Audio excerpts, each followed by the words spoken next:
Hello, everybody, and welcome to my channel. If you're new to my channel, I'm Secular Spirit. I'm an ex-Muslim, and this channel is all about how we can create a meaningful life without organized religion.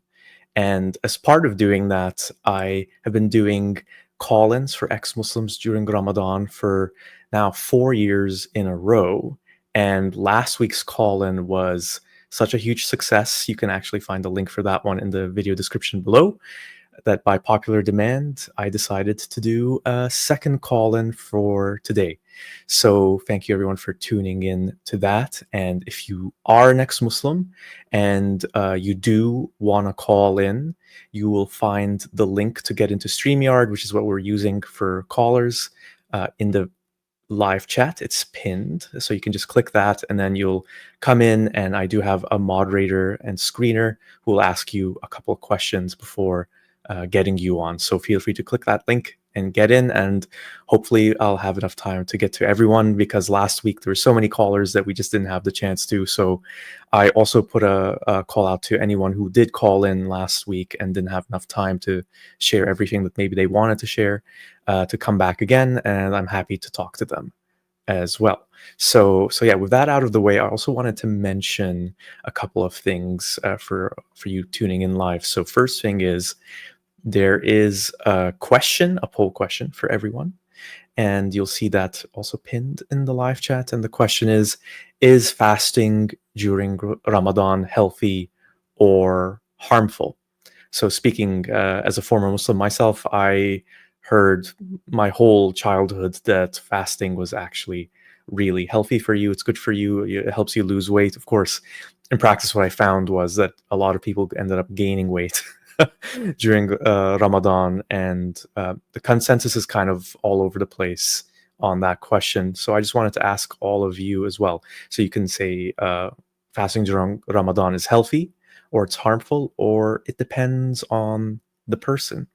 And one of the key things to note, if you don't know much about the fasting during Ramadan, it's a little bit different than fasting in other practices, or something like intermittent fasting, where you can usually drink water.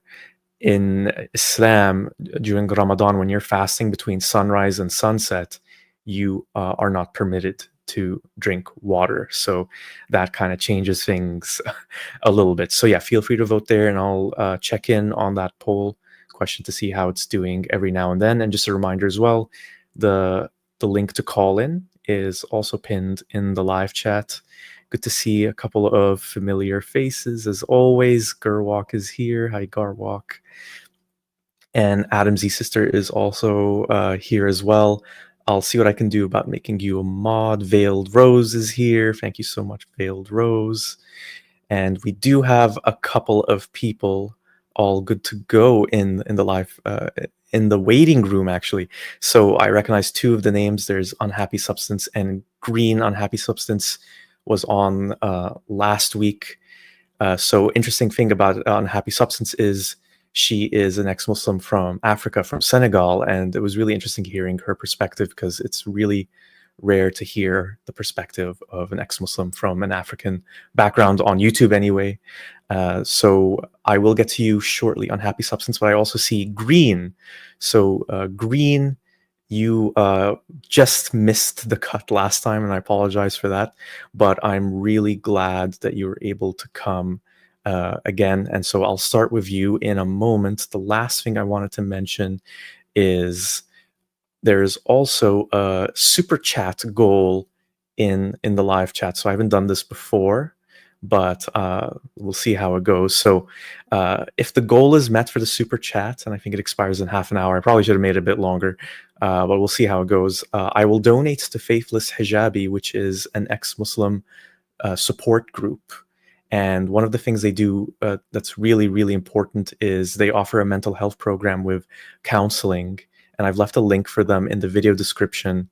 I think they're a really worthwhile organization. And yeah, if we meet the goal, I will make a donation to Faithless Hijabi, but feel free to check them out as well. Okay, so with that out of the way, Green, You can message in the private chat if you're listening. If you're ready to come on, I will add you, so you can just message that in the private chat. Okay, Green is ready.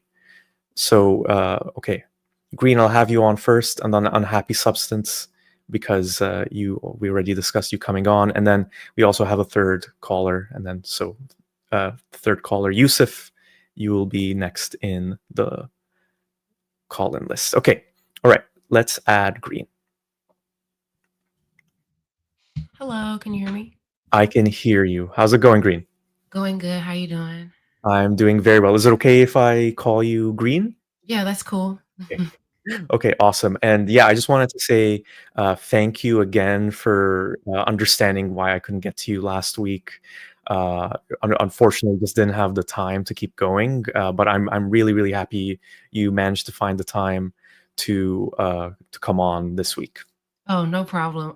Yeah, no, I was fine with going this time because I could see I didn't want, and also you didn't want to like rush people while they were talking because I know. everybody's stories are really important. So yeah, I'm cool. Okay, that's great. So yeah, Green, you can tell us whatever you'd like. Honestly, maybe you could start off, just because it is Ramadan and we're a little bit past the halfway point in Ramadan now. If you could tell us a little bit about what Ramadan has meant for you in your life. So yeah, I had got in. I was when I saw the live stream last week. I was like, "Oh, this is cool," because this is my first Ramadan as an ex-Muslim. So, and I think if you like categorize why people convert, there's probably a section of converts that had something to do with Ramadan, and I think mine kind of aligned with Ramadan. I think when I was trying to convert, I had practiced fasting and it was hard. And then I practiced the next Ramadan and I did it the entire time. And then I was like, oh my gosh, this is so spiritual. This is so amazing. And then I like converted during that, like almost at the end of Ramadan. And that was in 2019. So I don't know. I just felt like at the time it was something new, something different. So I don't know. And Ramadan was, I mean, the past couple years, it's been okay. The communal aspect of it is nice, and I think like Muslims and ex-Muslims can probably agree to a certain extent that some parts of it, and the food is good. So, um, yeah. But I just introduce myself, I guess, a little bit. I'm from the south of the U.S. African American, Black American. I converted in 2019, and I come from I have like a Southern Baptist background. That's how I grew up. And mind you, I was like 16 in 2019. So I was pretty young when I converted, but I think it kind of makes sense because I grew up Christian and I believed in it. I just stopped being Christian because I guess like issues in the church and I felt disconnected. And when I'm, excuse me, I had pretty much like converted when I got into or started becoming interested in Islam when I started high school because that was the first time that I was around people that weren't Black and Hispanic. And I just kind of didn't realize that other religions existed. So when I was having this internal battle about Christianity, I was like, oh, I can pick another religion. And of course, when you're around people, that sentiment is that, oh, Christianity doesn't even make sense. The Trinity doesn't make sense. And I'm like, oh, okay, yeah, it doesn't make sense. And um, what else? What is it like? Oh, the Bible is corrupted and, the Quran is preserved perfectly. So I was like, you know what? That sounds pretty cool. That sounds, okay. If I can ask you just like a little question, did it help you in terms of converting to know that uh, according to Muslims, it's the same God as the one in Christianity? Yeah, definitely. And that was kind of like not a selling point, but a comforting thing for me to know that, excuse me. Because when I stopped wanting to be Christian, I was like questioning if I really wanted to stop being Christian because I had this thing about, oh, well, when I'm scared or when I'm having anxiety, I pray to God. Um, and then I was like, okay, so this is the same God. It's just practice. Its practices are updated. This is the last word. This is, basically reformed Christianity is how I thought about it. This is what God wanted us to know. It's just that the Bible was corrupted or whatever. Yeah. So also kind of like I guess in my journey in Islam, it or more so what led me to stop wanting to be Muslim, I guess in 2021, I wasn't really practicing a lot.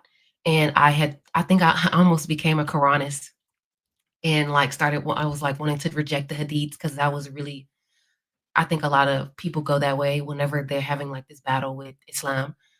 And so, Was there something specific that you learned about from the hadiths that made you kind of want to go in that direction?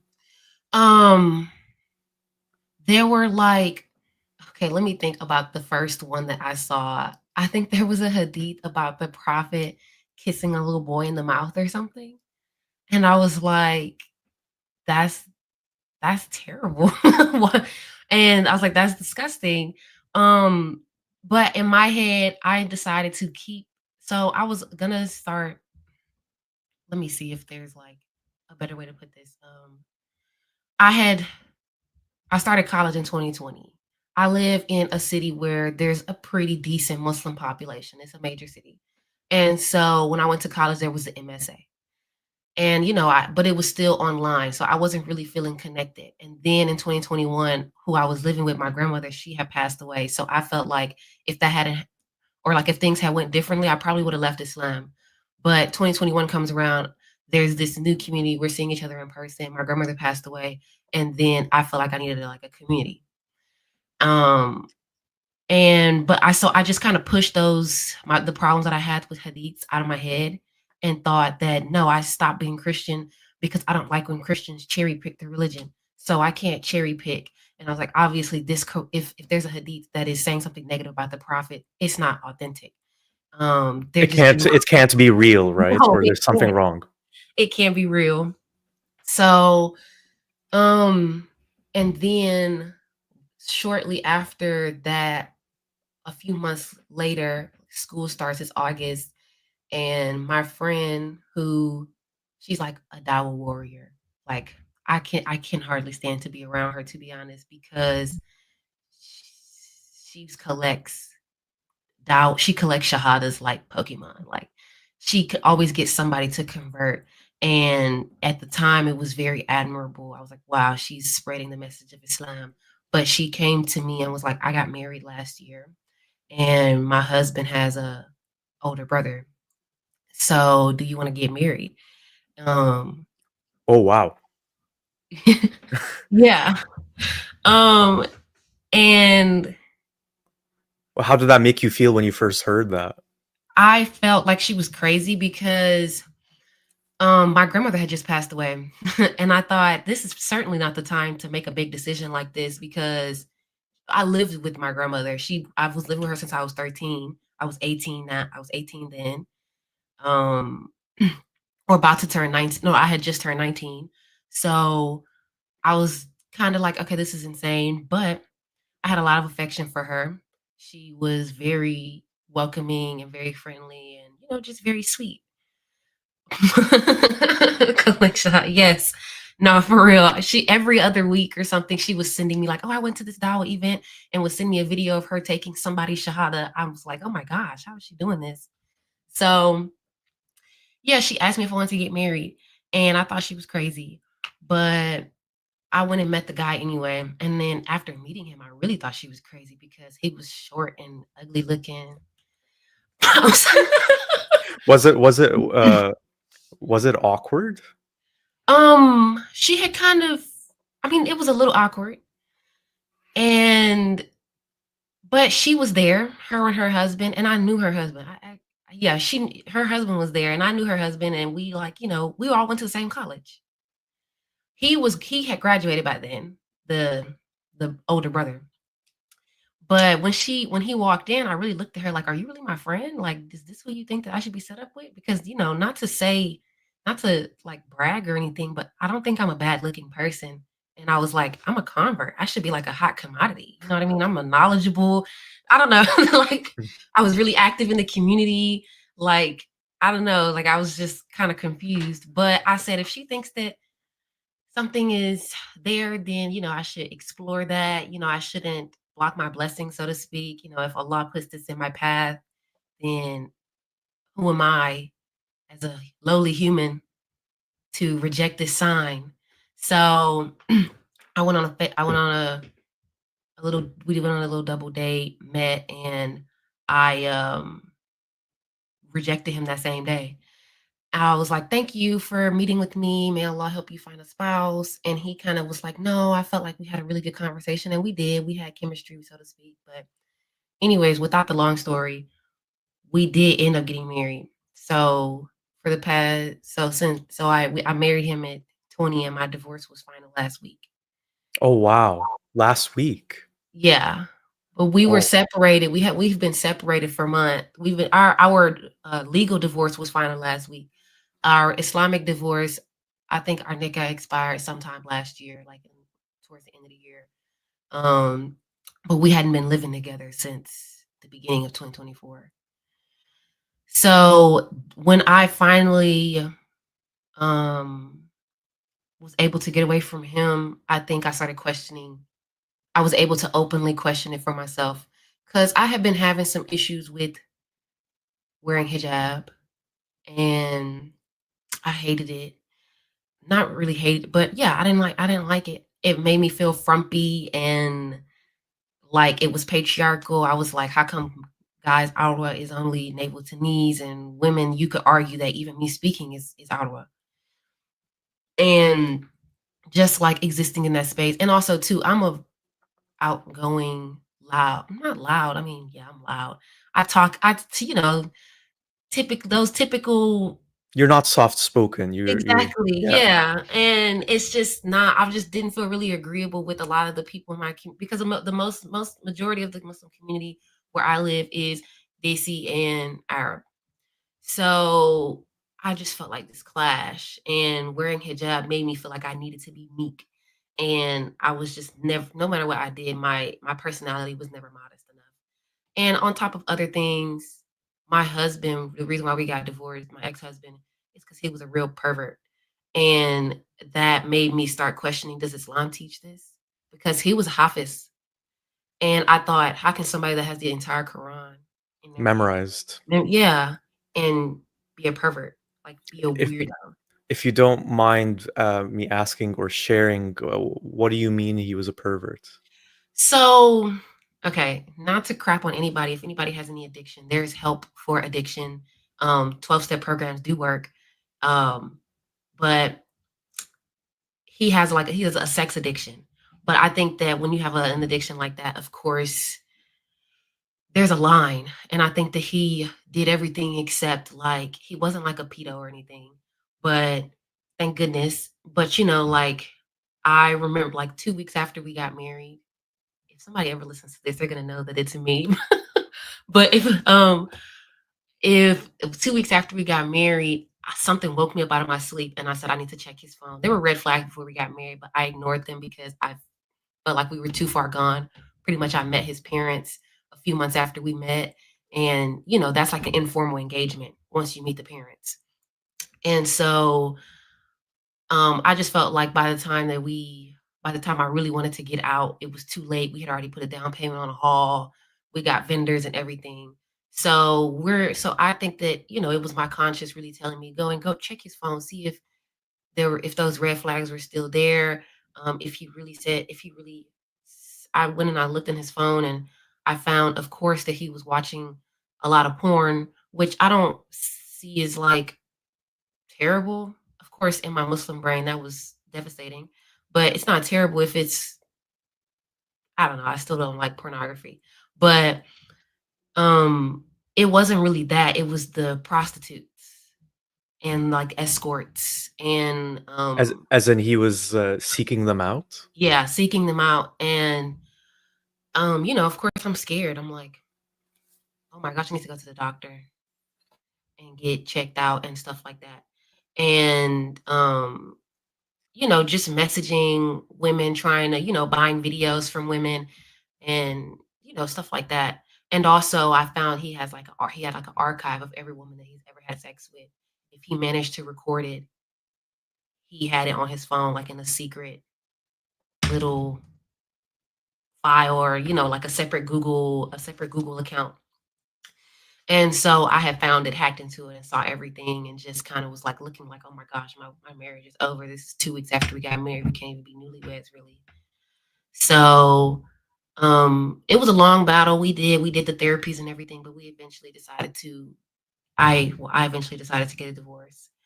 And I'm so glad because I was able to start questioning Islam openly and stop feeling so like thinking that not to that maybe that there's a part of Islam that bred this. Because of course, perverts come in all shapes, sizes, religions, and cultures. But I feel like at least if you're not getting this, um, if the religion is if the religion is breeding it, you can't change Islam. Islam is perfect, and as Muslims say, it's perfect. And so, but at least if somebody has a weird thought about women, if they're misogynist or anything like that, and it's not encouraged by religion, at least there's hope that it can be changed. But if it's encouraged by a doctrine that is said to be perfect, then there's no getting away from that. So that was kind of like my thought process about, oh yeah, I need to really start questioning. And then I found like apostate. I think first I found the ex-Muslim subreddit, and from there I found apostate Aladdin, and then I found you and friendly ex-Muslim. I think y'all are like the big three for me. So, yeah, that's kinda and Wow. that's my first Ramadan without, as, like, not being Muslim. I thought I would have more FOMO, but I really don't. I'm chilling. I'm so happy. I'm really glad to hear that, and like many people in the live chat are saying, we're just sorry this happened to you. It must have been rough. Uh, how have you been coping this Ramadan? You mentioned that the FOMO hasn't been that bad, but like I'm sure there has to have been some sort of adjustment, right? Yeah, well, thank you to everyone with the sympathies. I appreciate it. Yeah, I feel like you go through what you have to go through because I know a lot of converts and just a lot of ex-Muslims have just terrible experiences and in the community. But coping, I will say that the biggest thing about me, biggest thing that I'm really into right now is finding hobbies. I um when I was a little girl and I wanted to get baptized, I got baptized because I wanted to sing in the choir. I love to sing, I love to dance, and Islam really discouraged that. During Ramadan, oh, only listen to nasheeds, and even sometimes nasheeds are too much. And I had this not super, I don't think I was an extremist per se, but I was very much a person that says, if Islam says don't do this, there's a reason. God said don't do it. So I kind of didn't draw. I used to play guitar. I've picked up guitar again. Um, I can do my art freely and things like that. And it's just keeping me busy and keeping me happy. And I have good friends. That's Um, so important. yeah. And the one thing that came to mind to ask you as well is, what do you think it is that made you feel discouraged from practicing all of these things and from, you know, not being meek and soft spoken? Like, was it anything any other Muslim told you, your husband, or anyone else, or was it kind of implied? So some of it was implied, I will say. But then also just like, the community, the way that other women acted, and the way that I got looked at crazy sometimes. Like I just interacting with people was like I stood out a lot. Because it wasn't like I was the only black person there. But so I was just like, oh, it has to be because I'm so loud and I talk so much and I'm always asking questions. And I'm very I'm gonna disagree about something. Um, and I don't know, just and things that you read, like how women are supposed to act. I don't know. I couldn't really pinpoint one specific thing. It's just kind of like all piled on. And as far as the like, were you asking like stopping hobbies? What was that implied by Islam? Is that what you were asking? Yeah, yeah, just things that are beyond, the I guess you could say the typical expectations of what a woman does, taking care of the household and the children if there are children, and so on and so forth. Right. I think as far as well, the thing about music being haram, there is like that debate which I and like me, wanting to just sing and dance. You can't dance. That's too much gyrating. I need to be modest and stand still. Um I think that one time I was, like, at a little event, and we were all playing this game, and I my team had won because of me, and I, like, did a little celebratory dance. I was like, "Oh my gosh. Ooh, ooh, ooh," and then I looked around at everybody else, and they were looking at me like, "What are you doing?" And I was like, "Oh, right, right. That's too much movement." And music is haram and, I don't know, just stuff like that, and drawing to a certain drawing isn't haram per se, but you don't want to draw any idols, idolatry and things like that. So you don't want to draw faces and yeah, I don't know. I was really even confused. I still did like photography and stuff, but I was some people even would debate if, you know, if you do too much photography and take pictures of yourselves, are you really like are you making an idol of yourself and things like that? It's just, so many I didn't go that far, but it's just what it was for me is just even the fact that you're debating that kind of made me wanna put it to the side. Like, I don't wanna be in a gray area where some people agree and some people don't agree. Um, yeah. Yeah, it's this feeling where attracting attention to yourself or to your abilities can be perceived as being not modest. Yeah, Yeah, for I sure. I, I understand. Yeah, and how did it feel? I was wondering if you could tell me also about uh, the time that you decided, you know what, I'm not going to wear the hijab anymore. Oh, yeah. So that was fairly recent. I wanna say in October, 2024. I had started going to because I'm still in college. I started going to school with I kind of thought that I wanted to soft launch it. And it was a I like that. little Yeah, soft launch. yeah, because I started with turbans instead of wearing because I would just really do like flowy clothes, everything in my wardrobe flowy, abayas, all that. So I started just wrapping my hair instead of wearing it like a hijab. I would just, my neck would be showing. Like, oh my gosh, okay. Or I would wear the hijab really loose.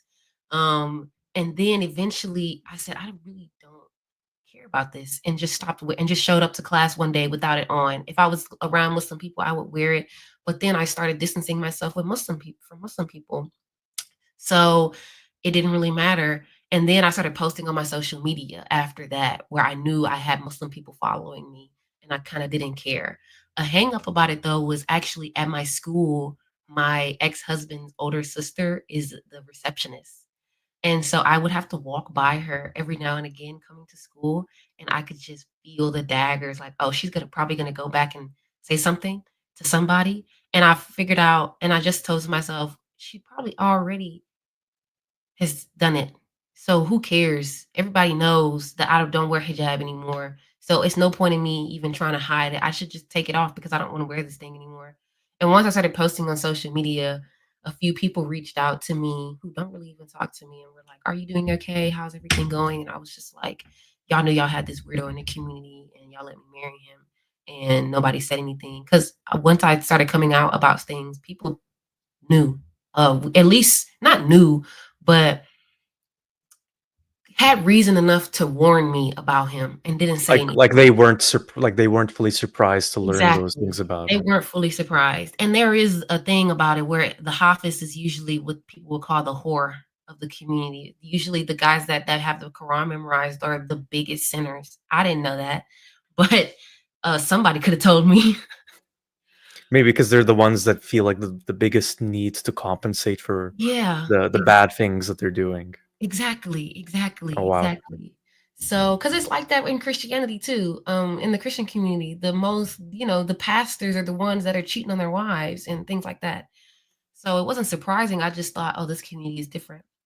But yeah, I soft launched it, eased into it, and then eventually just started posting on social media and without a care in the world, doing my own things, going to going out because I love to dance and just not really caring. And the people that reached out to as concern, I either explained things to them and they took it well and we remained friends, or I was like, oh, you just reached out to me to gossip and now I'm gonna block you.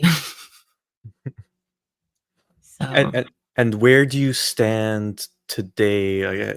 Have you felt the desire to go back to, your Southern Baptist roots? Have you found another religion? no, I would say that I'm teetering agnostic at atheist. I'm not really sure if I believe in God per se. If I do, it's when I do think I believe in God, it's not in any way of like the Abrahamic religions. Um, I don't know. It's just definitely not an all-knowing, all-merciful God. I can't believe in that. And yeah, I'm just kind of like going with the flow at this point. I can't do organized religion though. But and somebody asked me, "What do you like to dance to?" Right now, I love some good house music. I love house. Yeah, give me a good oos beat and I'm there. Oh, that's amazing. And before I let you go, Green, is there anything else you want to share or let people know just about your experience? um, I don't know. Do you think well, I wanted to ask you, do you think that you reach a lot of converts, or do you notice that like in your comments or when you talk to people? Uh, Converts to Islam, like so people Yeah. are currently practicing Muslims who converted. Yeah. Definitely the case. I think just the way the algorithm works on YouTube, and not just YouTube, but other kinds of social media, they tend to lump in the content that is criticizing religion or about leaving religion with the content about religion. Oh, okay. And so there's a lot of Muslims that come across my videos, including converts. Okay. Well, that was all. That was all. But Okay. thanks for having me and letting me talk so long. Oh, no, no, no, it was a pleasure. I think your experience was really interesting, and I think I'm speaking for a lot of people watching right now that we're just happy that you managed to come through it and you're able to navigate that, because the thing that really stuck with me that you shared earlier was how it was only when you're able to escape and get out of that relationship that you were able to then look at Islam in a clear, more objective way. And I think that's often the case Yeah. for a lot of people, where once you have that little bit of independence, you can truly think and feel for yourself. Exactly. I agree. Yeah. Well, thanks for having me and keep it up. Oh no, it was great, and I hope to see you in future call-ins or future live videos that I do. It was really nice to talk to you. Sure. Thank you. You too. Bye bye. Thank you so much, Green. Yeah, that was really great. I think it was honestly moving to hear about her experiences, because I think the thing to keep in mind, everyone watching right now, is it's not easy to share a lot of this stuff. And I'm not speaking for Green here, but I know for myself, there's an element of it where I had to admit my own ignorance, or my own, uh, I don't know how to say it, but uh, I felt embarrassed about some of the things I used to believe in. And one of the things that comes to mind is how I used to be very homophobic when I was Muslim.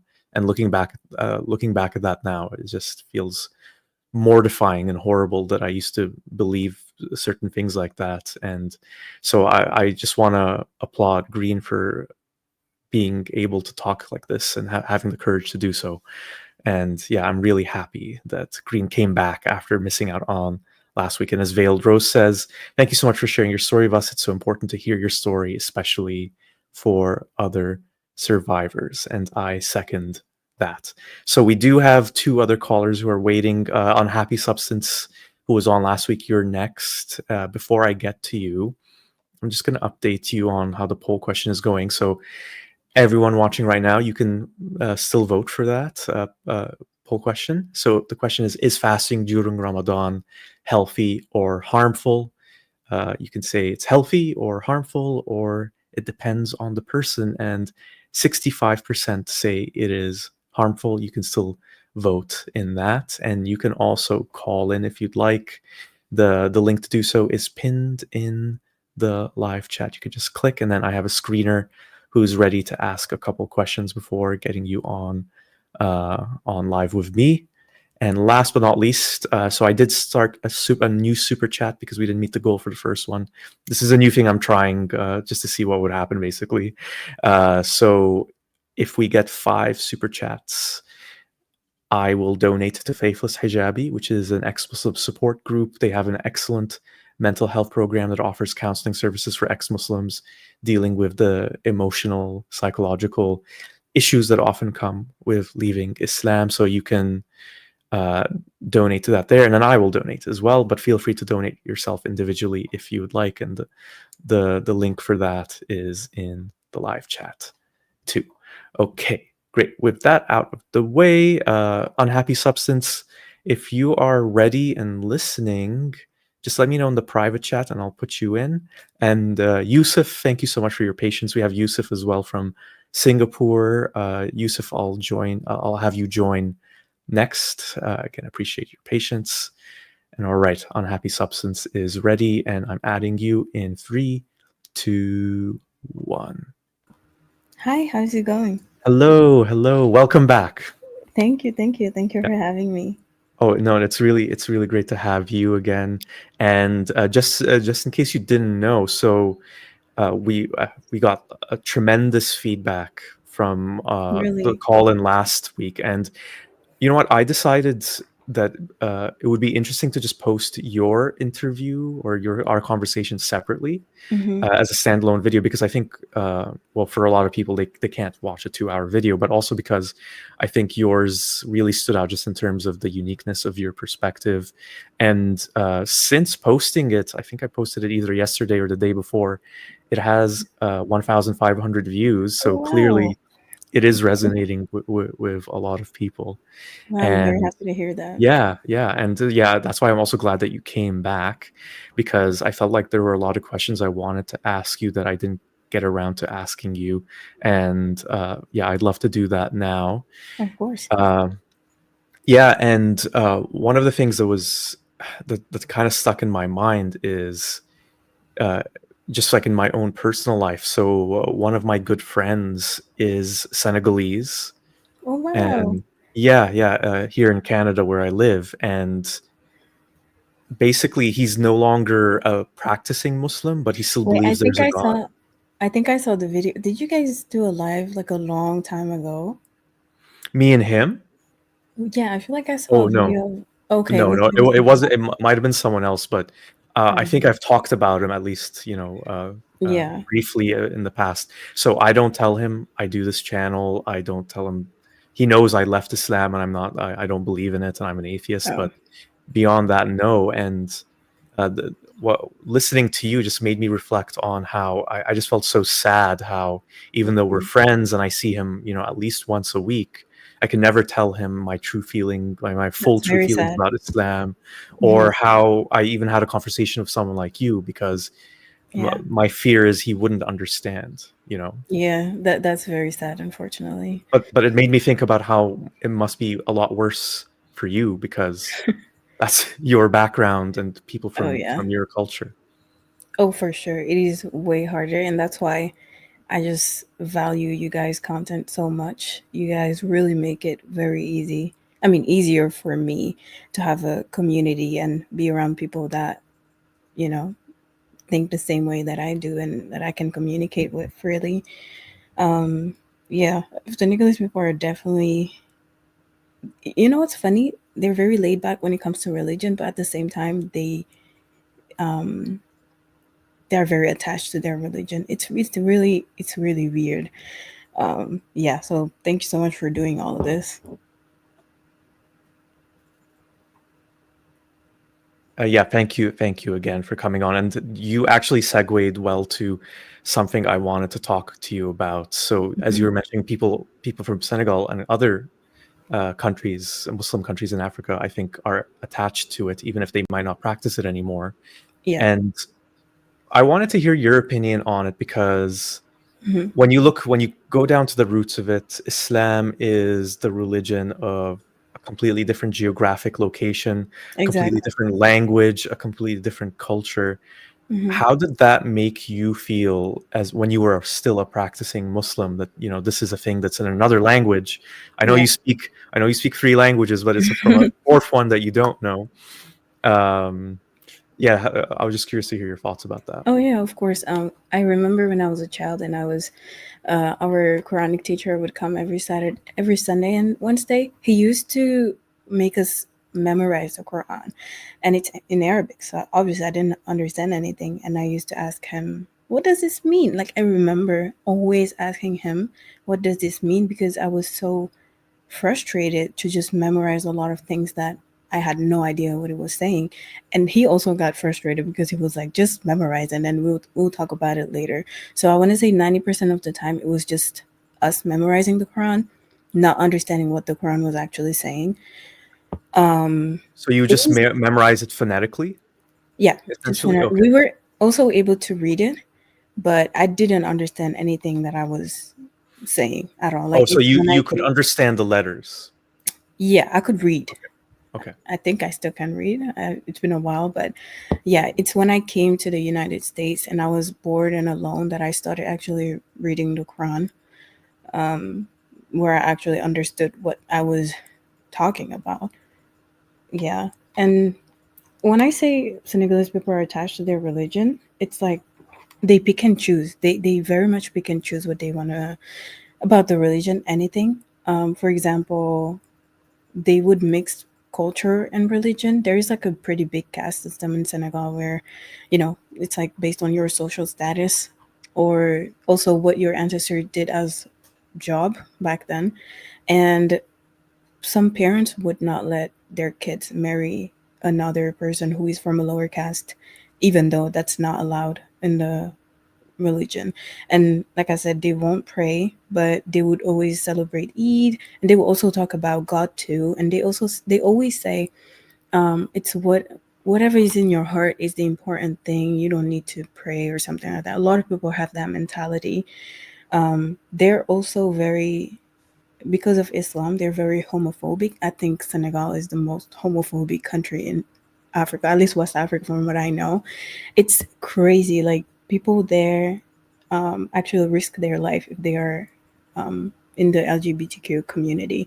I remember recently, I think it was like a year ago, where there is someone that passed away, and they thought that he was in the LGBTQ community, and they refused that for him to be what is it? Sorry, what is it when you put someone in the like a grave? Okay, they didn't want him to. They didn't want They didn't him want to do the Islamic burial ritual for him. exactly for him in the Muslim cemetery. And after they did it, some people came at night and they dig up his grave and burnt his body because he was in the LGBTQ community. That's how crazy they Because are. they thought he was as well. They didn't know for Yes, sure. they didn't know for sure, but he was definitely. I guess I don't know what they saw, but they thought he was, and they just burnt his body. It's insane. It's actually crazy. And also, if you're like disrespectful to the prophet or you say anything that's controversial about the religion, you're definitely in danger. So that's why I don't even try to talk to my friends or anybody because they are so indoctrinated. Like it's actually crazy. Like the other day, I was talking to my sister, and we were talking about the political state of the United States right now. And then she was like, "All of this just because they don't want to have a woman as a president." And I was like, "Do you know that in Islam, women cannot be president or judge because there's a hadith where the prophet says that a what is it? I need to remember the hadith, but he's pretty much saying that if somebody lets a woman govern a country or whatever, it would never be successful." And I told her that, and she was like, "No, that's not true. The prophet would never say that." And I showed her the hadith. Tell me why she was doing some research on it for like 30 minutes, and then she got back to me. She was like, "Hey, it's okay, whatever. At least we have heaven." And I was like, "What?" And like, she's a very smart person. She's an engineer. She's extremely smart. The smartest people that I know around me. She's very smart, always first in her class. And I was like, "Do you realize how indoctrinated you are?" But I didn't say that, but that's what I was thinking. And I also recently learned about Stockholm syndrome, which is pretty much when a victim develops a positive feeling towards their abuser. And I'm like, that's literally what it is. Like, you're inferior. You know that you cannot be judge or president, but or you're thinking about it, it's okay because at least I have heaven. It was really crazy to be like, it's really sad. That's why I don't even try to, you know, tell them about my perspective on the religion. I just stay quiet when they talk about religion. Really. How does that make you feel though? Because when I think about my family, so my background is Palestinian, and Right. my relatives who live in Palestine are the most religious ones. Hmm. And whenever I've seen them in real life, in the real world, I should say, or talk to them on WhatsApp or something, I always feel like it's this big wall between us where I'll never really be able to be myself with them, and Right. we'll never have that deep of a connection. And Hmm. a lot of it, I mean, there's a lot of reasons, geographic reasons, cultural reasons, but I think a lot of it has to do with Islam, because our perception of the world is so different. So Exactly. how do you navigate that though with your It's really family? tough. It's really tough. And also, this is very recent. So I left Islam like in July. So maybe 6 months ago. I'm too lazy to do the math right now, but it's really hard. Like when they talk to me and all they see life through the lens of religion, it's really hard to talk to them about anything. Luckily, they're not extremely religious, like I was saying, but it is really hard. I'm not sure. Like I was thinking, do I really want to do this? Act like someone I'm not when they're around me, or do I want to just tell them and face the reality? But that's still something that I'm struggling with. I'm not sure how that's gonna go. Um, and I'm pretty sure, like I know my parents and my siblings, they are really smart people, like educated people. Um, for example, my dad, when I told him about the marriage of the prophet, he was like, "That's not true." To be honest, his coping mechanism is just denial. Like everything to him is just he just denial everything. Um, it's really funny because I'm like, if he really looked into it, into the hadith, I'm pretty sure he would have left the religion too. Um, Maybe not my mom because, yeah, I don't think my mom would ever do that. But my siblings are smart. When I tell them about stuff, they always try to find excuses, but they know it's wrong. Because, for example, one day my sister and I were watching something about Judaism, and it's also a lot of misogyny in Judaism. And she was like, "This is crazy. This is insane." Every time she would see something, she would actually call it out. But then I was like, "But this is very, very similar to Islam." And she was like, "No, it's not. But it literally is the same thing in Islam." And the it's crazy. It's actually insane. The indoctrination is really deep. I think it would be a really, really long process for them to understand my stance on religion. So yeah, And I think the thing that's so important too is that someone has to take the step to do that re-examination, and a exactly. lot of people aren't willing to do that. And just to go back to something you mentioned earlier, that hadith where Muhammad said that women, a nation with a female ruler can't be successful. So people in the live chat actually provided the source. So Oh, great. Thank you so so it's much. Sahih al-Bukhari 7099. And yeah, Mhm. I did find it. It is there. Never Great. will succeed such a nation as makes a woman their ruler, or Yeah, the alternate translation from Hassan Radwan, a people who give their affair to a yep, woman will never succeed. exactly. Yep, Yeah. this is it. So it is there, but then of course, as I'm not sure if you were listening to Green sharing I earlier. was. Okay, so as Green mentioned, then there's just people who are Quranists who just reject the hadiths, Mhm. or most of them anyway, or the ones who will only accept the Bukhari one, but then this one was a Bukhari one, so Yeah, this it, one is it's Buhari. I only look at Buhari because when I talk to people who are Muslim, and I don't want to give them any sources that are not reliable, then they would just not. I would not be credible. So I only look at Bukhari and Muslim, which are the most credible hadiths. And that's what I learned as well. Yeah. Yeah. Hmm. Yeah. So yeah, go ahead. And yeah, no, I just wanted to keep going talking about, Hmm. I suppose, how you perceived the influence of Islam as it was, coming. I okay, how can I word this? Was it ever explained to you how it was this religion coming from a completely different culture, different language, that basically spread through invasion, right? Right, definitely. I didn't learn about this until recently when I was, like I said, I met someone in college and we're actually still together. And he told me, I feel bad for anybody who is Muslim because you guys, it was spread by the sword. And you don't even know what your ancestors' religion is. So there is a big part of our identity that we will never know because we were conquered by Muslims and that's how it spread. And it's very, very sad. That's a very sad part of the reality of Islam, really.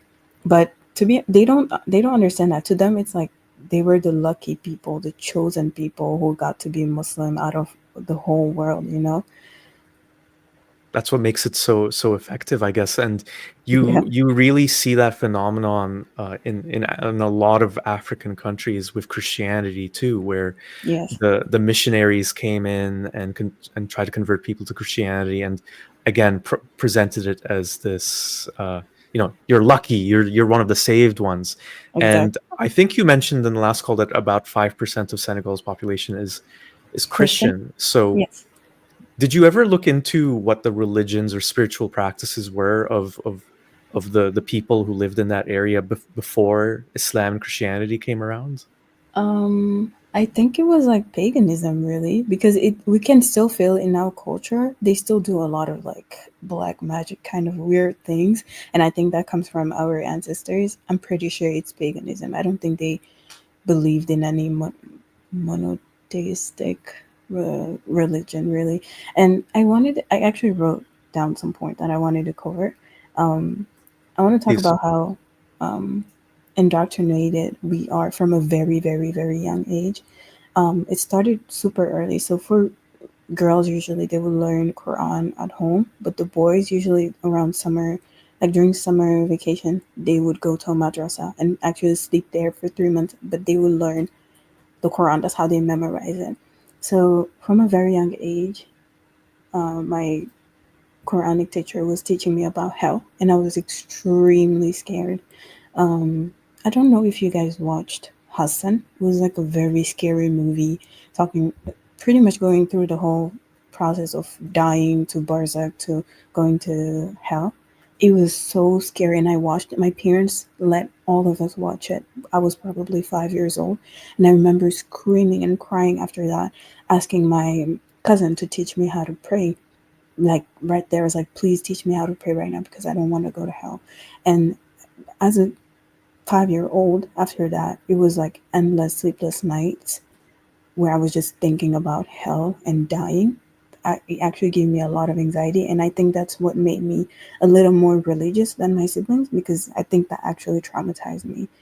Um, yeah, it's really really sad, and that's why today I really think this is child abuse. I think this is emotional and mental abuse by the religion, and I also always say that I feel like I was like robbed of my 22 years of life, my first 22 years of life, because I was just trapped in the fear of eternal hell.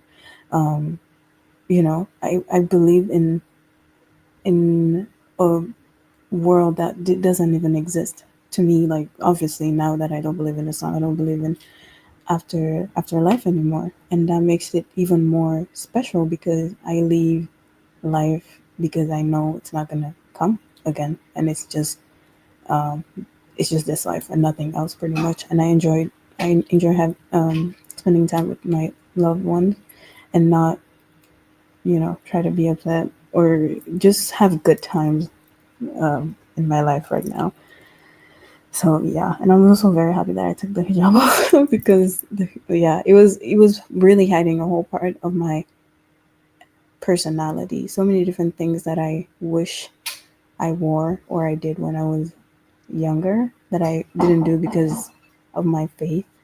Um, well, it's never too late. I'm only 23 now, so I can still do it, but it's still very sad. Like I'm grieving the person that was supposed to be for the past 22 years of my life. Wow. Yeah, I can completely relate to that, like that feeling of anger and frustration. And I remember just feeling lied to, if you know what Yeah, I mean. Like lied to of by the course. people closest to me. Hmm. And the thing that's so wild about it is that so I left when I was 18 and you were Yeah. 22. So there's some people that it takes them until much older to Oh leave. yeah. And maybe in some instances, they also raise their children Hmm. Muslim. And I can't imagine what they go through once they, come out of it. That must be Yeah. so, so tough. Exactly. There's one thing I wanted to ask you, and it's a question I get often just Hmm. doing this channel. How did you get over your fear of hell? Because if we're being completely honest with ourselves, we can't 100% rule out that there isn't a hell because we can't see it, we can't experience. And so Right. that's something that troubles a lot of people who are agnostic, or they're Muslim but they're really doubting it, but they just don't want to leave because Yeah. partially because of that fear. Like how Hmm. did you get past it? Um, to be honest, it was really easy for me for some reason because when because I didn't believe in Islam anymore, I just was like, hell is not real because it's if hell is real, then all the other hells and the other religions are also real. Then I would go to hell for sure because I'm a disbeliever for a lot of different religions. And yeah, I was gonna say something. I forgot. I forgot what I was going to say. Sorry, what was the question? I think you kind of covered it. I was just asking how you coped with moving past that fear. Oh, yeah, and also I try to be the best version of myself. I always try to do good around me. And if I'm not atheist, I do believe in a higher power. And I think that the higher power would be fair and just. So I'm doing my best to be a really good person, be good to people around me, and be good to my environment. And I believe that if we have a fair, higher power, that I would go to something that's good and not be burned for the rest of eternity. And as the green in the live chat says, if hell exists, I want to be there, probably where the best music is anyway. Facts. Yeah. And is there anything else you want to share? Any other notes you took that you wanted to just tell everyone? Um, yeah, I wanted to talk about, like I said, my sister is extremely smart, and I was doing some research, and apparently, um, so when you are, even if you're smart, but when emotions get involved into the equation, your IQ actually drops. And I was like, that makes a lot of sense because strong emotions like stress or fear can impair cognitive function or decision making. And here, the strong emotion is pretty much just fear of hell, fear of going to hell. And that's a fair fear. That's a funny way to say it. But yeah, so that makes a lot of sense why people around me who are extremely smart are not able to see the flaws in the religion just because they're biased and also their IQ drops because they are scared. It's a very funny finding that I just found out about recently. It's super interesting. My instinct thinking about it was always that there's some super intelligent people who are religious, but it isn't a purely intelligent thing, or they suspend their level of critical thinking that they would use for other aspects of their life. Like let's say there's like someone trying to scam them with some kind of email thing or whatever it happens to be, they would never fall for it. But then uh, when you're presented with the what I would call the scam of Islam, which is way wilder. Like it's not a prince of Nigeria promising you $10 million. It's Totally. promising you this heaven that you can't even see. but you're supposed to pray to this God for it 5 times a day. It just kind of goes out the window. Yeah, And it's I think a lot of it crazy. has to do with what you said. It's just when you're indoctrinated into it since you're like really, really young, and shown movies that are intended to terrify you. It has that Yeah. effect. It's really sad. It's very sad to see smart people, and to me, it's sad because I feel like they are wasting life because it's just one life, and then at least to me, That's I'm young, obviously. that's the biggest tragedy of it. On Oh yes, for sure. Like so many different things that I didn't used to do because I was like, it's okay, when I go to heaven, I'll be able to do it. And well, if I was still Muslim, I would not do it, even though it actually makes me happy and it harms no one. Some really small things like doing my nails or doing my lashes. I don't know, just doing my eyebrows. Those are things that actually make me feel good that I wasn't able to do for like years because of the religion that now I'm able to do. And it's very sad. It's really really sad. Yeah, it really is. I feel bad ending on kind of a sad note, but I Oh think no. it makes sense as well because Yeah. the effects of it are just there. And as Haram Doodle says, why should I pray to a God who clearly doesn't even like Exact. Thank women? you. And by the way, Thank to everyone tuning in, I highly recommend you follow Haram Doodles on Yes, Instagram. I'm a big fan of her blasphemous doodles I that love it. also have great critiques of Islam. Hmm. Yeah, Definitely. Um, I did want to ask a question. sure. I always think about like when it comes to marriage, I feel like it would be easier for boys if you hide it to your parents that you're not Muslim anymore. You can pretty much marry anyone. But for a person like me, who is an ex-Muslim, that I would probably not tell my parents, I would probably have to marry. Not have to.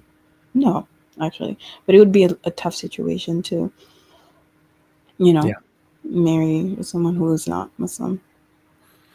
yeah. It's a future challenge, isn't it? Yeah, it is. Yeah. I wish you the best of luck on that. Thank you so much. Yeah. Yeah, and thank you again for coming on. I think it was really great to be able to just talk about a couple of these things more in depth. And what I'll try to do is try to just post the individual conversations in this live stream separately as well, just so more people can watch them. Oh, of course. Thank you so much. Yeah, yeah. So yeah, thank you so much again for coming on, and I hope we stay in touch too. You have my email; Yeah. we've been corresponding, Hmm. and yeah, please do stay in touch. Will do. Thank you so much for having me. Okay, take care. Take care. Bye bye. And yeah, I think this has been a really great hour, just hearing these perspectives that, again, you normally don't hear. There's a lot of ex-Muslims on YouTube, but a lot of them tend to come from countries like India, Pakistan, Bangladesh, and there's a few Arab ones as well, like me. Very rare to see one coming from an African background, and also talking about green earlier, very rare to see a convert, African American convert to Islam as well, talking about this stuff on YouTube. So I'm glad they both came on. So we're gonna be joined by Yusuf as well shortly. Gerwak, yes, you can post my email again. That's totally fine. I just wanted to highlight some of the live chat comments and super chats as well. Thank you, Wowie, for your donation. Wowie says you're amazing. Thank you so much.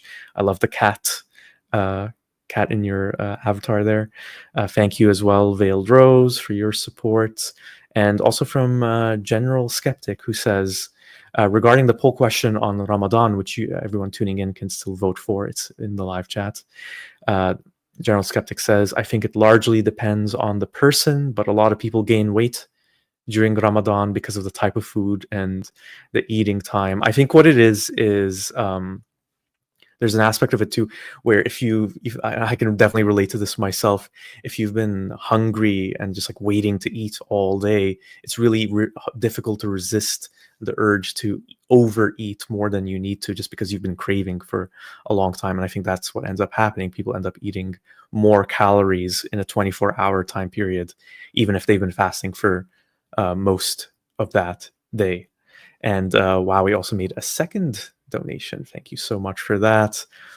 And thank you, Adam's Fangirl, who is tuning in live on this channel for the first time. And yeah, there's at one point there was 81 people on the live stream. Thank you for noting that, Gurwalk, which is incredible. It could be close to a record for a call-in for Ramadan. So I'm glad I did do a second one. And let's just check the status of the poll question. So, is fasting during Ramadan healthy or harmful? It's still pretty much the same in terms of percentages. 63% of you think it's harmful, 8% think it's healthy, and 29% say it depends on the person. And again, we're talking about dry fasting here, where you don't even drink water when you're fasting, which in my opinion is, for most people, going to be very harmful. And yeah, the super chat is still ongoing for another half hour. Just need 3 more donations. They can be as little as, I think it was $5 to count towards the goal. And if I meet the goal, I'll donate the proceeds to Faithless Hijabi, which is a great ex-Muslim support group. So yeah, you can still support that. Garok says there was 84 at one time, but you weren't fast enough with the copy and paste. Okay, well, that's still great. Really, really good numbers for today. And so, Yusuf, thank you so much for waiting so long. Yusuf, if you're still there, just a message in the private chat. And once you say that you're ready, I will add you and we can get started talking. Yusuf is here and ready. And if anyone else wants to call in, I think I've got time for maybe 1 or 2 more after Yusuf before we end the live stream. Feel free to do so. The link to call in is in the live chat. And okay, Yusuf, I'm adding you in 3, 2, 1. Hello, Yusuf. Hello there. Hi, Yusuf. How's it going? I'm good. It's a bit late where I am. Well, I'm sorry that you ended up having to wait for so long. I had promised the 2 previous callers to get them first. I hope you understand. Oh no, it's all good. I mean, Okay. Everybody has to tell their story, I guess. Yeah. Of course. And Yusuf, you're calling from Singapore, so yeah, it must be really late. It's around 3 o'clock in the afternoon where I am, so I'm not sure the time difference is, but yeah, thank you so much for tuning in this late. Yeah, it's about 12 hours after. Oh, wow. Okay. I gotta get some sahur in after this. Yeah. Yeah, for sure. So Yusuf, so my screener asked you a couple questions, and that got me thinking of when I saw your responses of quite a few questions for you. You mentioned that you always had doubts, and you kind of buried them, hid them in the back of your mind, and you mentioned that there was an incident where you decided to face those doubts head on. I would love to hear a little bit about what that incident was. Oh yeah. So it was. So I've only recently, became an ex-Muslim. I'm still closeted. So yeah. This incident happened like two years ago now. Was it 2 years? Oh no, just last year. I was having a discussion with I'll just like nondescript a bunch of people here, and I had a guy who was sharing a video, and as in he was sharing the contents of the video, and sorry, I'm a bit nervous. No worries, take your time, please. Yeah, he was sharing the video, and he was just parroting what the guy in the video was saying. But the first thing that he said was that, Palestinians. This is about Israel and Palestine, basically. So he said Palestinians are suffering and have not gotten help from God because they're not fighting for God. They are fighting for land. Hence, they don't deserve his help. That was very odd for me to hear. Like, my immediate response in my head, I didn't say anything. My immediate response in my head was, how could I reconcile that, what I thought was an all-loving God would let people suffer for 75 years over such a petty reason, like, oh, they're fighting for land and not him. That, you know, men, women, children, especially children who have known nothing but conflict, withheld divine intervention because literally, God forbid, you fight for your land. Yeah, and it's very weird here. And yeah, after this, I'm not sure whether what he says was a part of the video, but this is definitely what I heard. Is he then talks about, you know, a possible solution to the conflict where one side should convert to the religion of the other, and he basically said, oh, it should be, you know, the Israelis who convert from Judaism to Islam, and he gave like 2 reasons, which was what was it? Even if Israelis convert to Islam, there will still be more Muslims. And then the second reason was that, oh, Muslims claim to the truth. I'm paraphrasing a bit, but he basically asserted that a Muslim's claim to the truth has more credence than the Jews, because you have to be born a Jew, while Islam is a matter of belief. And that was literally the spark in me. Hearing that, I was just thinking about my upbringing, because I didn't get to say the Shahada. You know, I was born into it just like everybody else. So if that was the case, then how can I say that this belief is, you know, truly mine? Like, it's basically, as I think Reason on Faith put it, inherited belief. And right after that, you know, I just went on a whole spiral on like, just, you know what, I think something's up. Like, this belief is not mine. I need to see if it should stay or it should go. So yeah, there was a whole spiral of, you know, watching videos. Oh, and like a ironic poetic sign from God. I guess the YouTube algorithm was picking up on my disbelief and decided to show a video by Reason on Faith, like his long 2-hour video on why he left Islam. And I've seen it. Yeah, it's a really good video. Yeah, and I was quite apprehensive on, you know, clicking on it, as, you know, every like somewhat believing Muslim would be, you know, like, oh, I don't want to hear anything that, you know, talks bad about my religion. But I guess the time was now or never, or the time was right, because, you know, I'm really questioning, so might as well see what's going on. And the first thing that stood out to me was that he was just he seemed like a very chill and kind guy. And, you know, growing up, you're always given the image of disbelievers and, you know, critics of Islam as being very angry, you know, like you know, like all those videos you see, maybe it was the Atmosphere back in the day, like, oh, Muslim gets destroyed by argument. Demolished. Yeah, exactly. Wrecked. Yeah.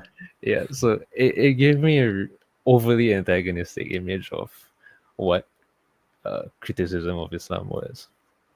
And his demeanor was what stood out to me, was that he just seemed like a very kind, honest guy who, despite living the religion and somewhat distancing himself from his people, he still had so much love to give. And I thought, like, oh, I think I finally found like something that I kind of want to be, which is definitely not Muslim, and just someone who wants to not discriminate my support and love, you know. Yeah. And I read other things like his book, what was it, the things we think but are too afraid to say. Yeah. And after that was, I think, My Ordeal with the Quran, and translated by Hassan Radwan. then I found you guys, I found Secular Spirit, I found Apostle Aladdin, found the Masked Arab, and it was just kept going deeper and deeper. And yeah, this is kind of where I ended up. Uh, just I couldn't stay in. Everything, that all the doubts that was in the back of my head just they were finally reconciled to, like, okay, yeah, you were right. You were right to doubt. This is weird stuff. And my history with Islam is, I don't think I ever reached the point where I was like super religious. I think I was just like floating somewhat, just I'll pray here and there, but I always miss a few, especially of course Fajr. And I also read here and there, but I never really got into it. And of course never really got into understanding what I was reading, which was also like a point of contention for me. Like, why is the pedagogy of Islamic education to throw this book onto kids without telling them what it means? It's very odd. It's Yeah. very strange, it goes back to what you were saying earlier, where you were wondering, is Islam something I believe in because I believe in it, or just because it's something that I was told, and Yeah. I think a lot of I think it comes a lot from a genuine concern for the well-being of children, because if you truly believe that Islam is real, then wouldn't you want your kids to be indoctrinated into it as soon as possible? Yeah, especially with the overlooming threat of hell. Yeah. As Sarah in the live chat says, good to see you. Islam gaslights you into thinking you're wrong, and then you realize you were always right. It's a great feeling. So, feel like those feelings of doubt nagging at you. You realize, you know what, I was right to have them. Yeah, definitely.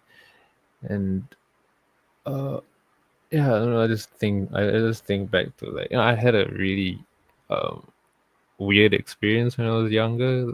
This might sound like, oh, as a kid I was so smart for having doubts and whatnot. Like, oh, it's Smarter about than me. yeah. I would just boil it down to, I think I just had like a moment of really vivid imagination about what was being taught at madrasa.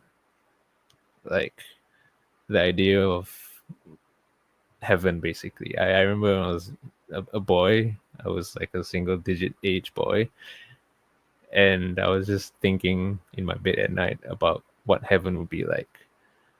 And I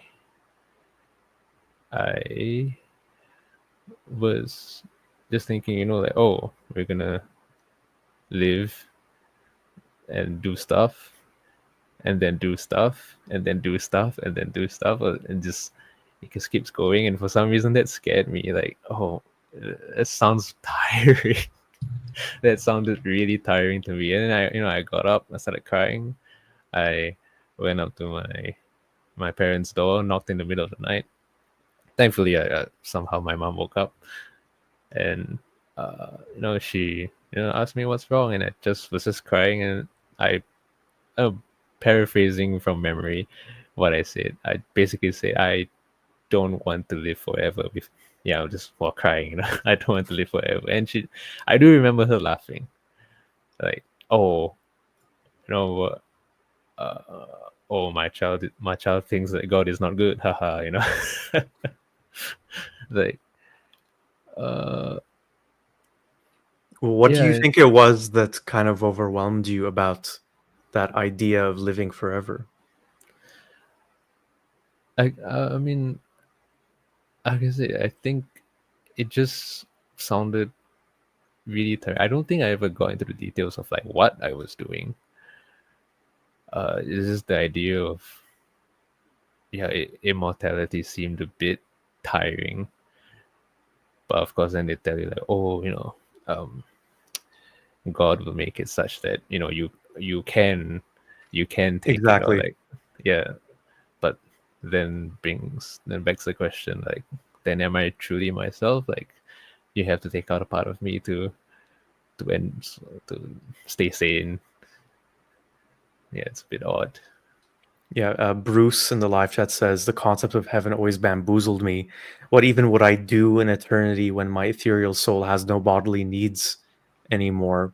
But again, to your point, I learned this too. That your concerns that are part of the dunya here, they won't matter anymore in paradise. You won't have those problems. And June the 1st says, I had the same fear as Yusuf as well. The idea my life would be the same in heaven sounded so boring and awful. Yeah, I mean, there's also weird things with heaven. I'm sorry if I'm like jumping from point to point. I don't know. Oh, no worries, no worries. Yeah, just have like a little notepad of things I wanted to just touch on because I don't really get much opportunities to talk about this, especially as someone closeted, I guess. As I was saying, just like Kevin, hell is also weird in that way. The whole idea of eternal torture, just hard to reconcile that with a all-loving God. And what was it? I had a saying, but hold on, I'm trying to remember. Sure.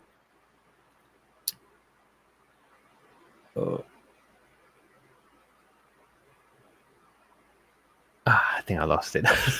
So it was something about hell.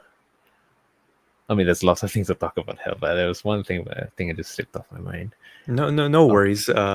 If it comes back to you, just let me know. But I wanted to ask you one question just about what Ramadan is like for you now, especially in Singapore. I'm not even aware like how much of a percentage the Muslim population is in Singapore. Yeah. So we again, I feel I'm gonna do a bit of like PR for my country right now, but basically, we are like a multicultural society. Majority of the population here is Chinese, and second to that is the Malay population, which is also known as the Malay Muslim population. We make up about like 14% of the population. And ethnicity and religion are highly intertwined here. Like Malay culture is at the same time diluted with Muslim culture. So that's also part of the reason why it's so hard to come out. Because, like it's your people, it's your community. If you lose that, you lose like a huge part of your culture, then it's hard to just feel like you belong. And not only that, feel like you can even reach out and just chill with them, because there's a weird, like, I think you were talking about it just now, like there's a wall and you can't fully connect to them and be with yourself. And Ramadan for me, I mean, this is my first Ramadan as a ex-Muslim, and I find it quite okay. I mean, I've been doing this for a while, so I've gotten used to it, and thankfully, I guess since we're living on the equator, I mean, other countries have it have it worse, where they have to fast for longer, and I find myself used to it. So I managed to get rid of the guilt of would I be too afraid to secretly drink or eat, but I found myself just not caring anymore. And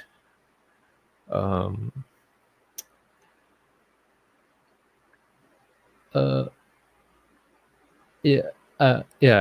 do secretly drink and eat, but secretly eat and drink. But I do find myself, oddly enough, maybe because I'm too used to it, I forget to drink regardless. Habits, right? Yeah. Yeah. So I drink and eat when I can. Mostly drink because it's harder to sneak in food. Yeah. Yeah. What would you answer to the poll question, by the way, just out of curiosity? The question was, is fasting during Ramadan healthy or harmful? Yeah, I did some light research on that just to see if I could fully get rid of the guilt of like not fasting and whatnot. And what I found was that based on the light research, I'm just vibing here basically. Maybe fasting has its place in health, but from what I saw, the main danger is not drinking water. Yeah, dehydration is not fun, and yeah, that's basically the danger that I saw, and I thought that fasting is not all that it's got out to be, basically. Yeah, I feel like I have to agree. Like I was mentioning earlier, intermittent fasting maybe as long as you're doing it responsibly, but not drinking water, especially if you live in a hot country or Ramadan's during a hot season, it sounds like a recipe for trouble. No, it's hot as hell in Singapore all the time. Yeah, that's what I heard. Meow Blow. El Meow Blow. Okay, got it. Says our high school would do 40-hour famine every year with the promise of free pizza at the end. Fasters definitely would not stop talking about pizza all day and then gorged on it like savages.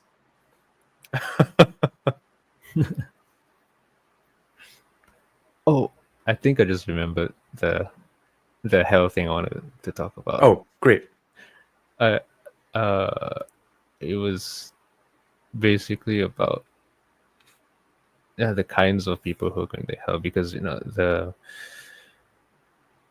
I would always get like slight, I don't know if you can call it threats or advice, but it's kind of, it's like, oh, if you do this, you're going to hell. Be careful, hell is real and all that. And or like, oh, don't be gay. You're gonna go to hell, and oh, be careful of all those gay people because again, yeah, they're gonna go to hell. And even when I was still believing, I was still thinking to myself like, if referring to the people saying this kind of rhetoric, if you're the kind of person who's gonna be in heaven, I don't know if I wanna be there. Just overly angry and hating on everyone all the time. Like, it's a very tiring way to live. And like, if those are the kind of people that's gonna be in heaven, I think I'd rather be with my homies in hell. Same, yeah. As people are joking, the company definitely would be more interesting. Yeah. And I just wanted to share like another observation, I guess. Sure. I play a lot of games basically, and yeah, even from young I used to joke about the whole sin and good deed system as some sort of oddly arbitrary game mechanic. Like, do you play a lot of games? I hope I'm not like bombarding you with hopefully I won't be bombarding you with like terms that you might not understand or whatnot. So far I understand everything. I'm not a huge gamer, but I have played video games. I have had phases where I played a lot of video games. I see. Yeah, the analogy that I wanted to make was especially for especially now that we're in Ramadan, Laylatul Qadar. I always found that slightly funny.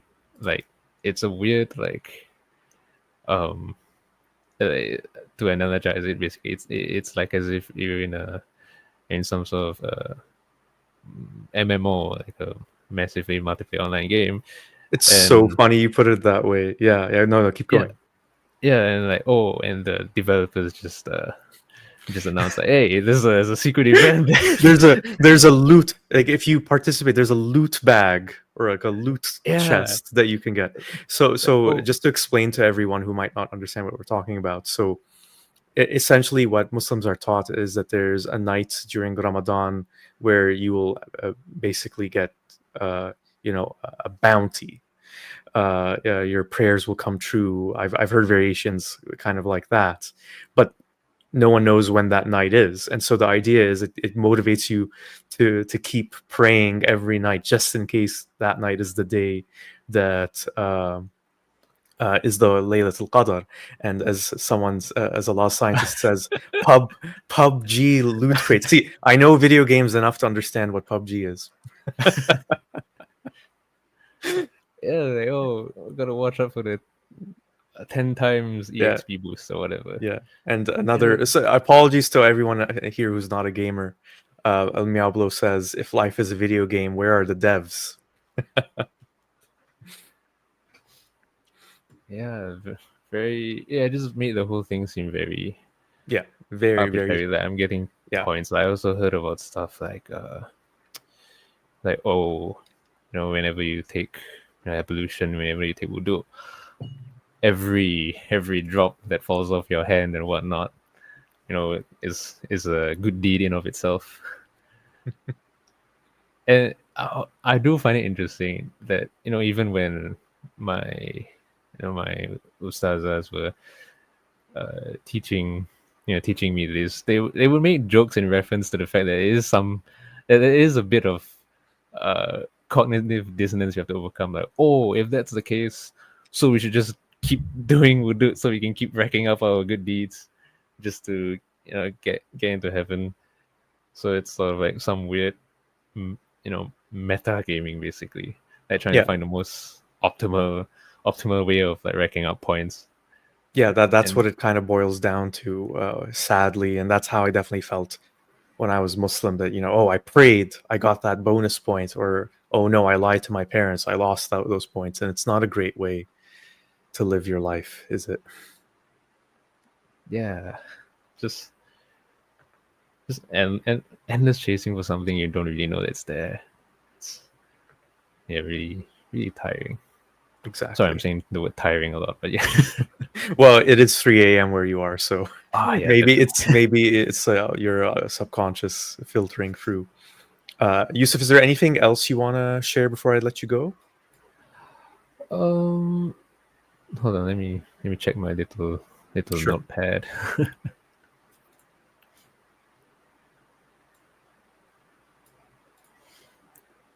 I think I also just wanted to touch on my somewhat descent into dissent. Because I remember, I think Green was talking about, that she became a Quranist, basically, which was sort of where I fell into it once. Like, first, and I feel like there's a bit of a pipeline where, if you feel like you want to have progressive values, so you end up trying to reconcile, all these weird parts of Islam, and you end up cherry picking and whatnot. Then you find stuff like the verses of stoning people for adultery was eaten by a goat. And I thought to myself, like, what? Like, I don't know. After learning about that, I started to realize, like, hadith feel like a trust me bro kind of thing. That trust me bro, they really said this. I mean, even if they did, it's still weird. Then after this rejection, first it was a progressive Muslim where you pick and choose, and after that you reject hadith, and then after that you become a Quranist. And even when I was a Quranist, hadiths are the word of man, so the Quran should still hold up. I kind of stayed there for a bit. I'm a Quranist, but I never actually checked what the Quran said yet. So, after that incident that I said at the start, is when I actually went to look into it. And if it's just bad everywhere, then this just can't be. Not only can't it be true, it's definitely not right. Like I'm sure my desire to question was also rooted in the appreciation that there might be an all-loving God, but once you try to hold Islamic rhetoric to the standard of what an all-loving God should be, things start to fall apart. And yeah, that's how It just that's doesn't how I finally hold. felt. Yeah. Yeah. And stuff like the fear of hell. I think I managed to lose my fear of hell quite early on, even when I was a like progressive Muslim believer and whatnot. I'm not too sure why. I feel like I just started to have a bit more respect for myself. Like I'm not doing anything to harm people. I don't think eternal torture should be the response to just me living life. Yeah. I completely agree with you. I hope it was. I don't know. I hope I wasn't. I feel like I was just like rambling from topic to topic. Oh But no, not at all, not at all. I think you touched on a lot of things that I personally went through and that I know for a fact a lot of ex-Muslims went through. And yeah, again, it's really interesting to hear from someone from a part of the world we don't normally hear from, an ex-Muslim from a part of the world, Singapore, that we normally don't hear from. So I'm really glad that you called in and that you waited for an hour. It's definitely worth the wait. So thank you so much. Again, thank you too. yeah. Yeah, thank you so much for hosting. This is really good work you're doing. Thank you. Thank you. I hope to see you in future live streams and call-ins as well. I I'll hope so let you go sleep now, though. Oh no, it's Yeah. okay. I think I might just stay up, man. At this point, right? Yeah, it's almost Yeah. morning anyway. Yeah. And El Miablo says thanks to Yusuf Oh, from thank you so much, man. Singapore. Yeah. Hope to see you again. I'll let you go now. Take care. Bye-bye. Take care. Bye-bye. Thank you again to Yusuf for joining in. So we do have two more people who are who want to call in.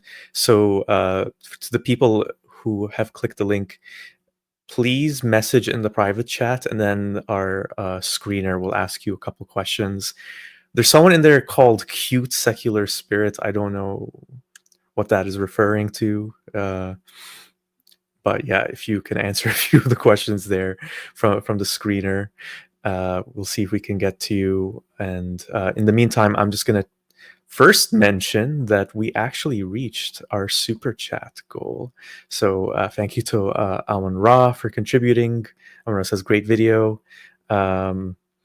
Mrityunjay, sorry if I mispronounced that, says, don't be so cute. Even guys are falling for you. I don't even know what to say to that. Thank you so much. And NSK, I unfortunately cannot read your message. I hope there's nothing too controversial in that message, but thank you for your 2 donations as well.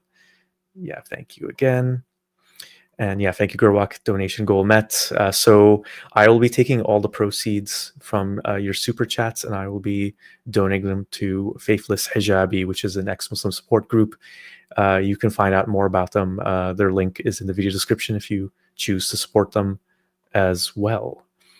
And yeah, thank you so much. Calvin also made a donation who says, Shukran ktir. Thank you a lot for everything, for doing what you do. Got a couple more. Hakuk Seeker, me and my sis AFG Adams Fangirl are betting who will win you. Okay, that's great. Good luck on that front. Master Crossing, thank you for tuning in. Master Crossing says they left Islam 7 months ago. And Saturn says, like and subscribe to count me in your regulars. Thank you so much again. We almost hit 90 live viewers at one point, which is incredible. Good to see you as well. Shane Wilson says best wishes from Australia. And yeah, everyone, please do like and subscribe. Please like the video if you haven't already, and subscribe if you haven't already. We've got, let me just check how many likes we've got so far for today's. We're at 102. That's amazing. Incredible. Thank you everyone for liking. And if you haven't already, please do so. And yeah, as Gerwak also mentioned at some point, there is a Patreon with a free tier. You don't have to pay anything. I try posting there on a regular basis. Sometimes I'm more successful than other times when I'm not. But you can get some access to free things there, exclusive things. And yeah, there's a PayPal as well if you want to support the channel that way. Just checking in on how the screening is going for the two call. Okay, it's just one caller, so it's Madge right now who's still answering the questions. We'll give a little bit more time for that. And thank you, Uday, for clarifying. Adam's Fangirl said good luck to me. Thank you so much for that. So let's see how the poll question is going. 177 votes. And the question was, is fasting during Ramadan healthy or harmful? 63% seems to be the consensus winner, with harmful with 63%. And 28% say it depends on the person. I would probably say it depends on the person, but when you take away drinking water, yeah, in my opinion, it's going to be pretty harmful. And thank you so much for your support as well, Yusuf, with the donation as well. Thank you for having me and letting me ramble nervously.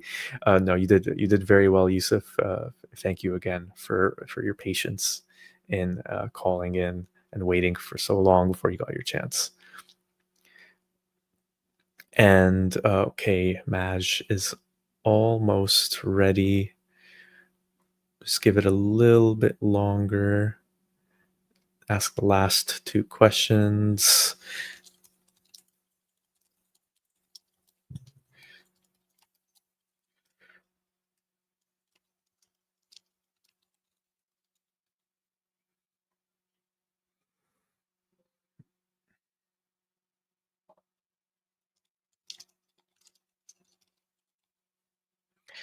Okay.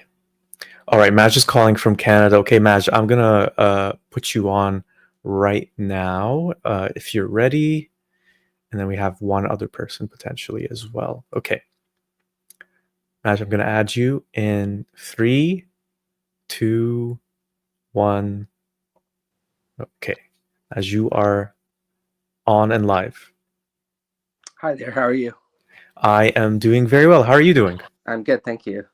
I'm glad you managed to find the link. I noticed that you might have been. I think you were the person who was having a little bit of trouble finding it. Yeah, I had a little bit of trouble, but then I quickly noticed it. So yeah, it Okay. wasn't too bad.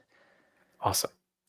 Great. So Maj, yeah, you're calling from Canada. I'm also in Canada. Oh, cool. Yeah, I'm in Toronto. I'm in Montreal. Montreal. Okay, great.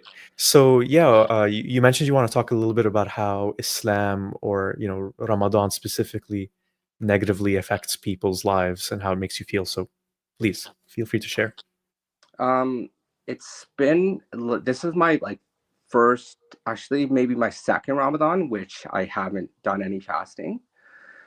But I did. I used to do Ramadan like every day, and I think it really kind of has bad effects on your health.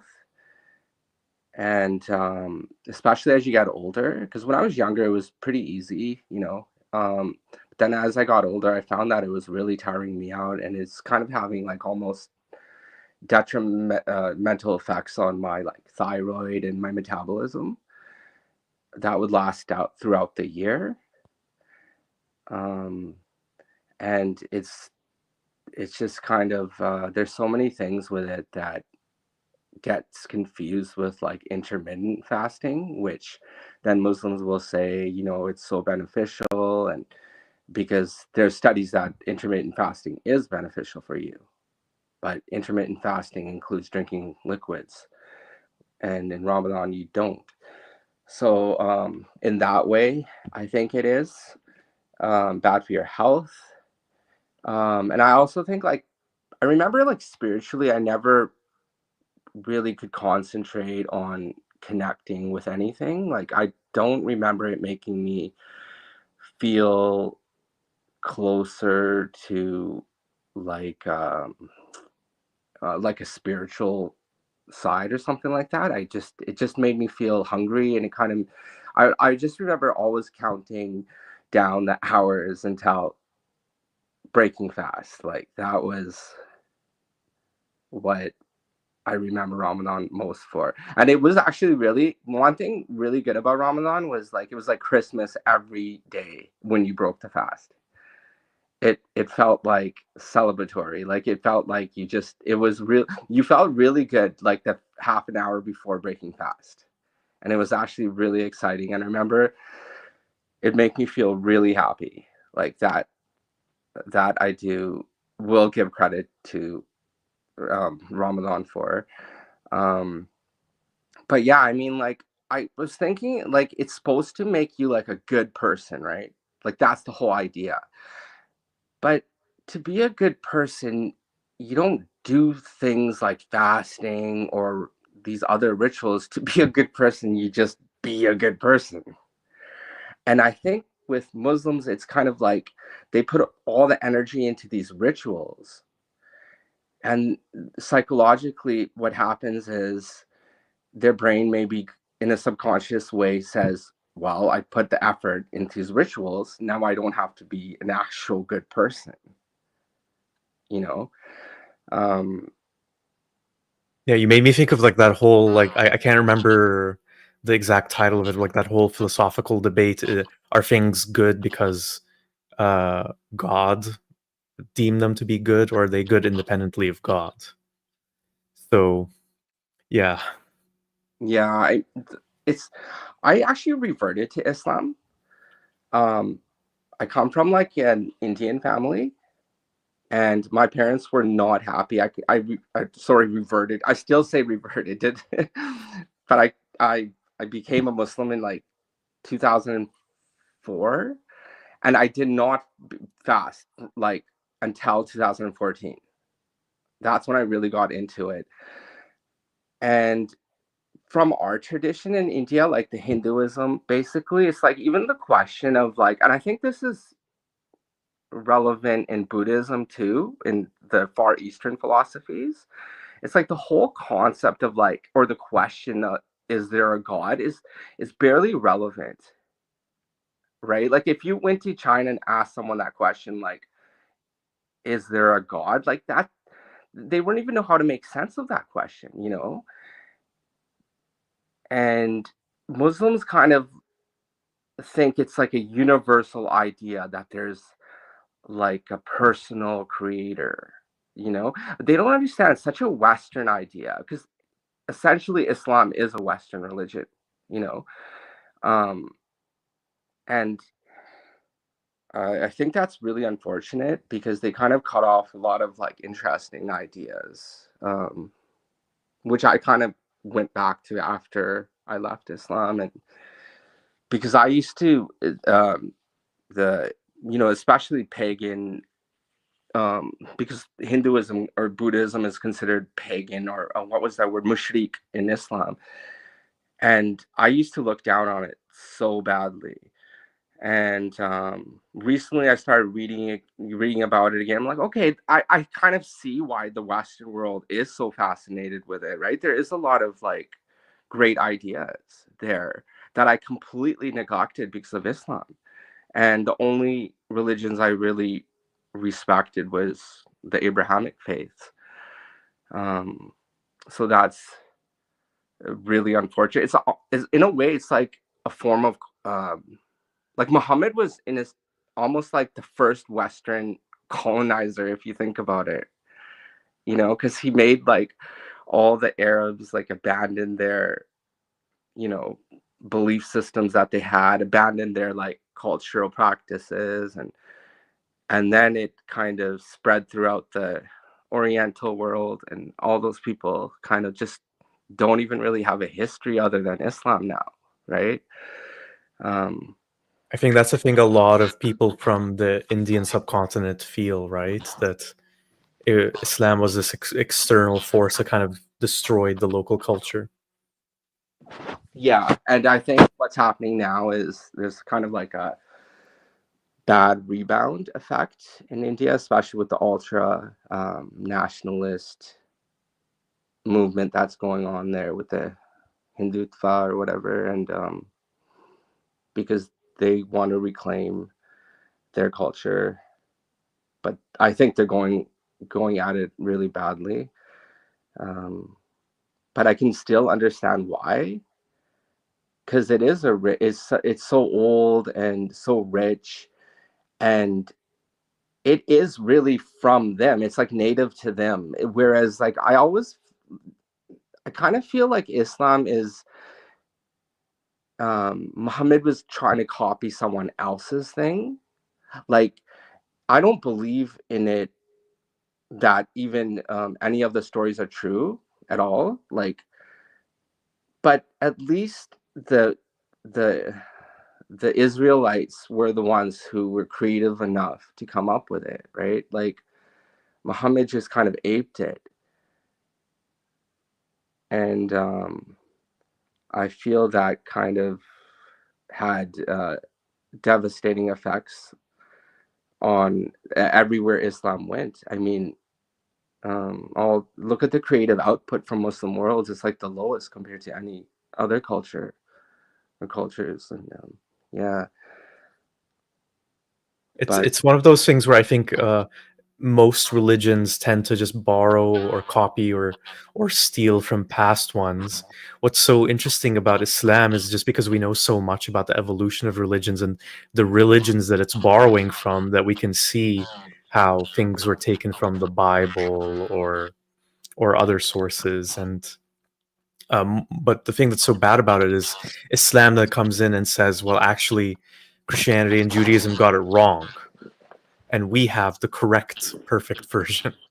yeah, that's like, it's almost like some guy going to, like Mecca today and saying, oh, Muhammad got it wrong, and him coming with a new religion and basically saying that the Quran's corrupted. Like it's pretty insulting to the people, like to Christians and Jews, I can imagine. Yeah, I find so many little things with Islam, that how it affects the people and how they act towards, like I see so much hypocrisy, and I don't understand like why Muslims will do everything like haram, but they'll still fast for Ramadan. Like I always found that just pretty phenomenal, because it is pretty difficult to do. But you'll see these people who never pray or never like even observe the religion at all, but once Ramadan comes, it's like they're all observing it. I think the way it works is it's like a way to catch up and make up for your insufficiencies the rest of the year. Okay, so it's like a point system. You know what? Like Yusuf said that too, and like I think that's what it is. It ends up, even if Muslims will say, "Well, that's not how we view Islam. Islam is a way of life," so on and so forth. In the end, it does kind of operate like a point system, like the Laylatul Qadr thing that we were talking about earlier, where you know, uh, do the right things on the right night of the year, and you get bonus XP points or whatever. So it inevitably becomes like that. Yeah, it's really I don't want to sound like putting it down in like a prejudicial way, but it sounds like it's very primitive in its philosophical nature as well, because it really, the I remember initially the reason I was attracted to Islam was because like I kind of thought they believed that God was like almost like an ultimate reality or something. Like I had a more complex idea of who they thought God was.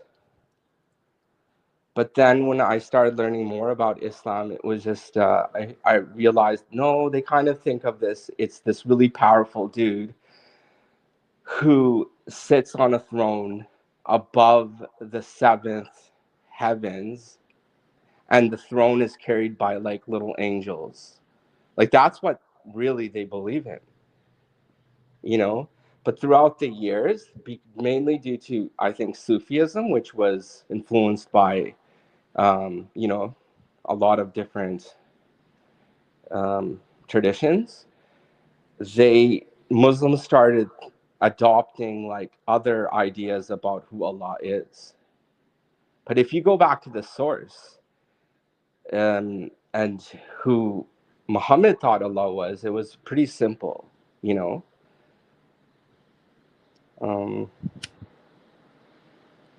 Yeah. And it's weird not fasting because, oh, another thing I should tell you, that I got my sister to convert to Islam too. So she's still fasting.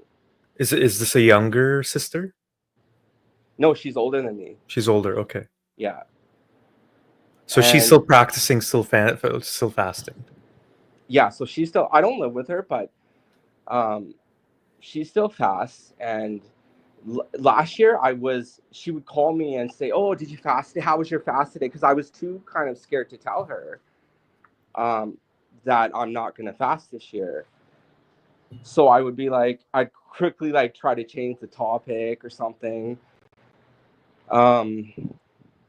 But this year I decided to tell her that, you know, I don't fast anymore. I don't believe in this religion anymore.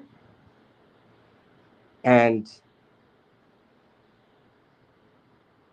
she agrees with me, but it's just because she wears the hijab. So for her to take it off, like everyone at work and everyone like in her life would kind of question like why. So she keeps wearing it because she's not ready for the change that will come in her life if she takes it off.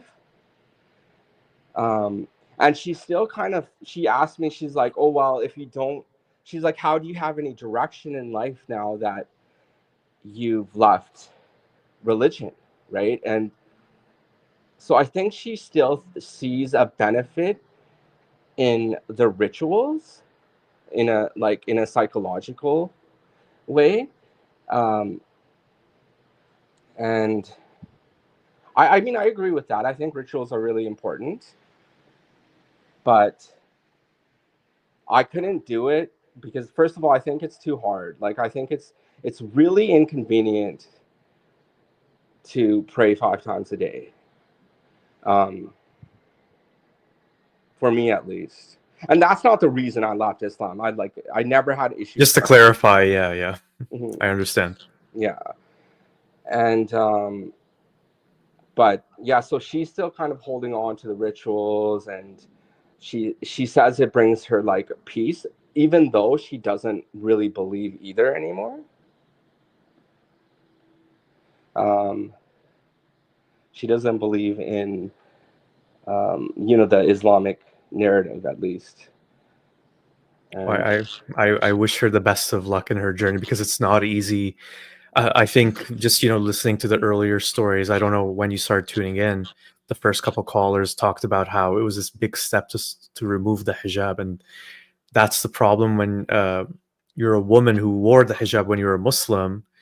When you leave, it becomes very visibly obvious, right? Yeah, it becomes part of your like whole identity of who you are. Yeah, when you wear it every day, and when some people who maybe have known you for years have never actually seen you without a hijab, it inevitably is part of your identity, externally anyway. Yeah, and I think she's kind of afraid to be judged by people. Like, oh, look, she's changing she's worn out that phase, and now she's like I think she might feel that people will think she's kind of like flaky or something, and I still trip about it a lot, and I'm very interested in, and it's not like a painful passion of mine, but it is something that I find that enriches my personal life. I like to uh, kind of discover or read things about, like where are we? Like, what is this place? Like, what is life, right? And I've always been like that, just like curious, like, um, and I think that really kind of tripped me up. Islam kind of tripped me up because my nature is more like free. It's like a free spirited sense that I just like to learn. And where with Islam, I kind of became very rigid, and I feel like my sister or my family won't take me seriously anymore, because I think they kind of always seen, especially my family, like they always kind of knew what Islam was before I even found out recently. And it's kind of embarrassing that, like, there's one thing to be born into it, but then there's another to actually revert to it. And I still am like overcoming that. Like, I'm angry that I was lied to.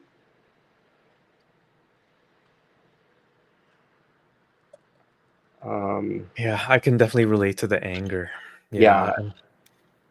Like the thing for me, I don't know how you feel about it personally, but I used to be angry at other Muslims, at my former Muslim brothers and sisters for lying to me, and I kind of shifted away from that because I saw, a lot of these people, they were born into it like me, and they just they can't see it from a perspective of maybe Islam is not true, and in some way, like, they can't help it. Because they're victims of indoctrination as well. So I've kind of shifted away from that anger towards other people, which isn't easy to do, especially when you see horrible things that Muslims are doing in some parts of the world. As Hassan Radwan says, there's a strong feeling of betrayal, but you're not sure who to blame. It's like almost like everyone but no one at the same time. And I honestly like have these fantasies of like them coming up with like a time machine and then going back in time and like arresting Muhammad. Like, I am like, that's how angry I get, because there's no one to blame really except Muhammad, but he's long past, and there's nothing you can do about it. But when I read like the stories of his life and just seeing how he was kind of like conning everyone, it just, oh my god, I get so angry about it still, and I'll watch these like, it's kind of negative, but I'll watch like videos by, what's his name, Apostate Prophet, right? Yeah, that's his name.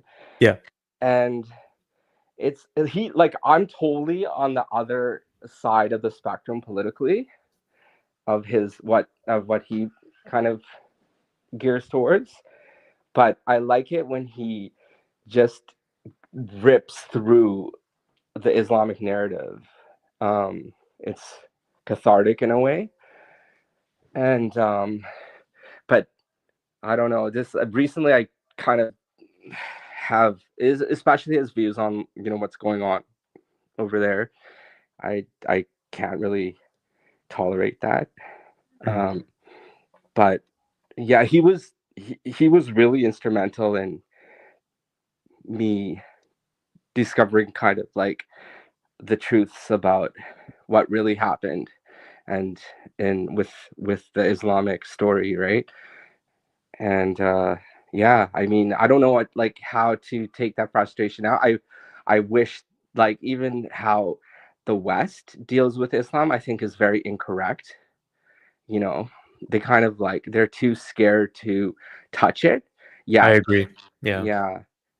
Yeah, they'll kind of like say, oh, it's those countries, they mistreat women, but I don't know if that's the right way to go about it, because there's always going to be like an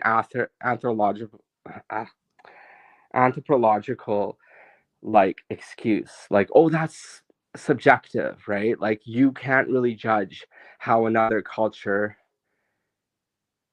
deals with, gender, right?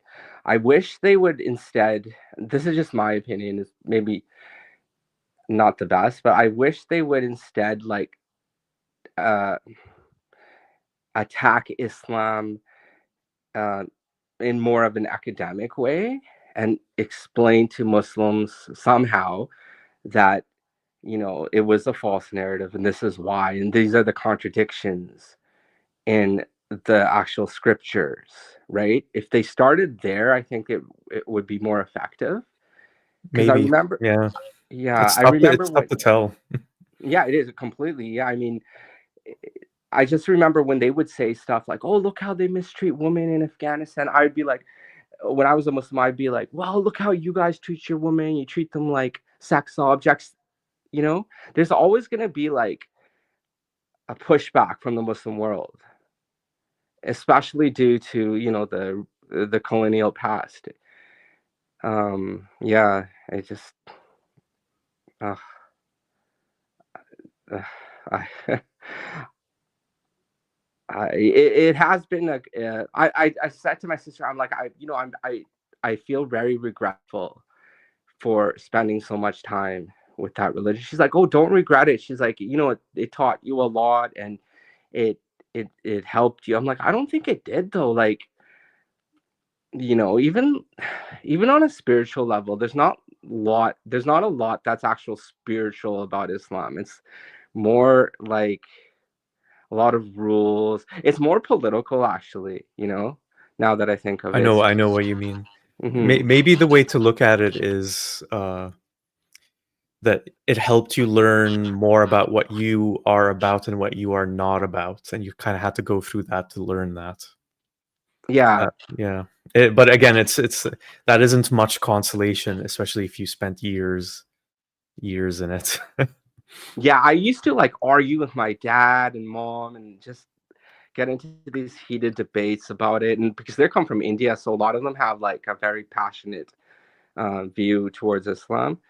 And oh, I fought with so much of my family. And when I think back on those times, I cringe like, oh, you know, um, because it does do that to a lot of people, especially if you convert to it. Like you, a lot of converts are very passionate about it at first. Um, and I bought it all up, especially with like all the Saudi oil money that goes into um, kind of propagating it around the world. All these scientific miracles in the Quran, just to later realize that like none of them were true. Because I remember initially that was one of the key things um, that brought me into the religion was how could Muhammad know this all, back then. And yeah, it's a real slap in the face. Yeah, I'm sorry, Maj. There's like an element where we wish we could change the past, and like you said, go back in time and arrest Muhammad, but we unfortunately can't. I always wonder about that. Even with Jesus of Christianity, is there's no way those people who created these religions could have known, that 1,000 years later they'd still exist, or that there would be hundreds of millions or billions of people following them. But here we are.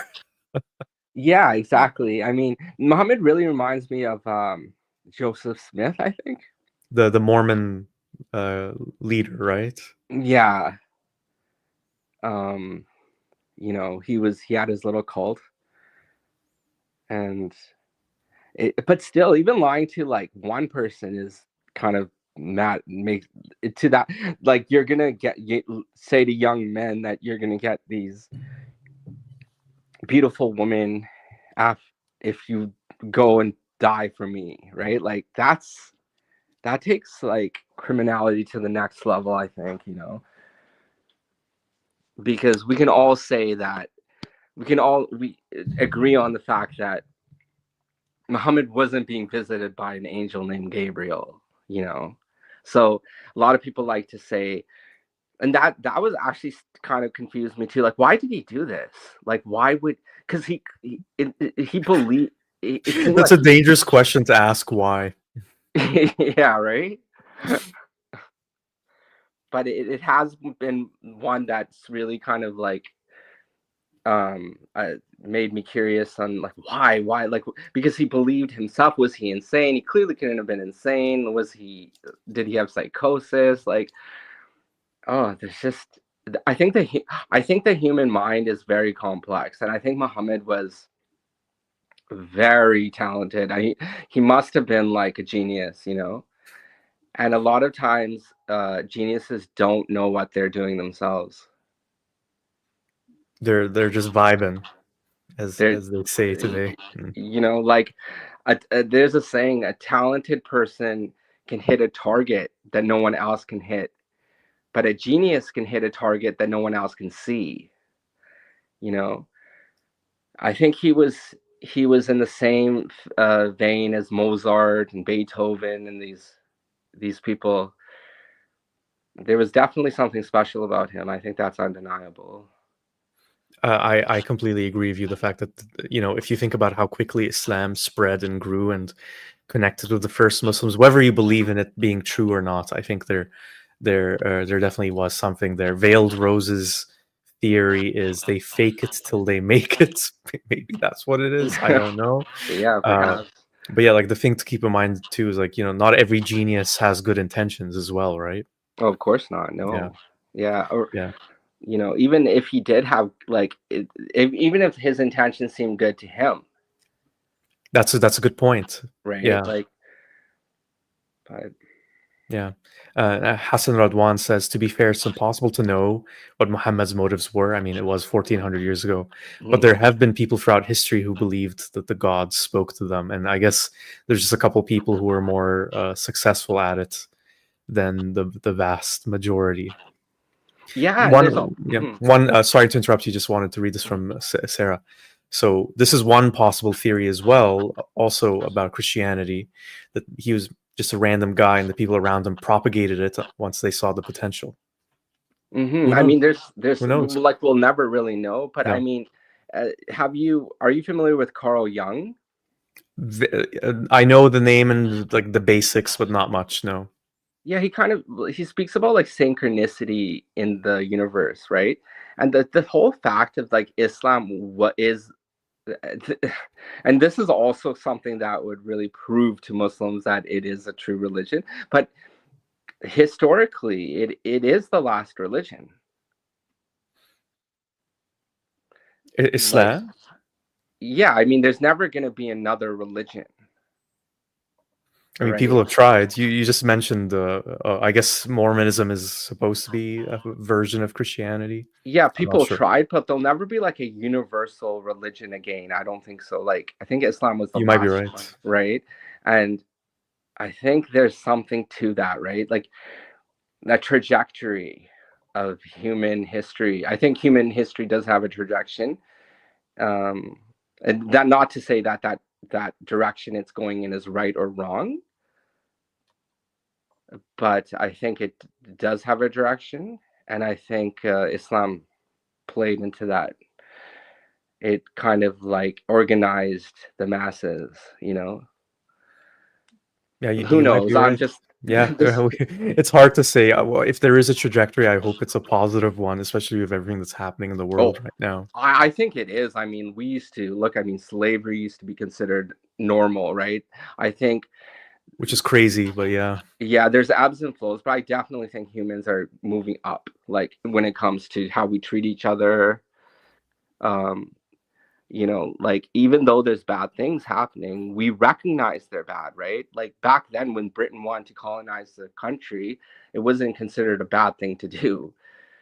You know, it was just considered normal. Actually, it was celebrated. But now we see how awful that was. So I definitely think there's, you know, something that's positive happening with human beings. I like that. I like ending on that note of positivity. Yeah. I hope so too. Yeah, I think with more information as well about what's happening in the world, it's more difficult for injustices to to happen without scrutiny or resistance. And yet at the same time, it seems to be the case that there's some people who just get away with a lot of stuff. So even with all that information and awareness, so I'm not sure, but I hope we have a positive trajectory too. And I think this is a great place to end things. Mhm. Thank you so much, Matt, for coming in and joining at the very end there. Really great to hear from your perspective from a fellow person in Canada. I'm not sure if you're Canadian or not, so I didn't want to say it that way. But Yeah, yeah, I'm born and raised. okay, great. Yeah.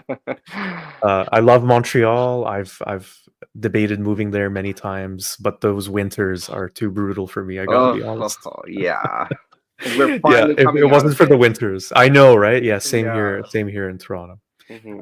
But yeah, okay, I'm gonna let you go, Matt. Thank you All right. again. Thank you so much for having me on.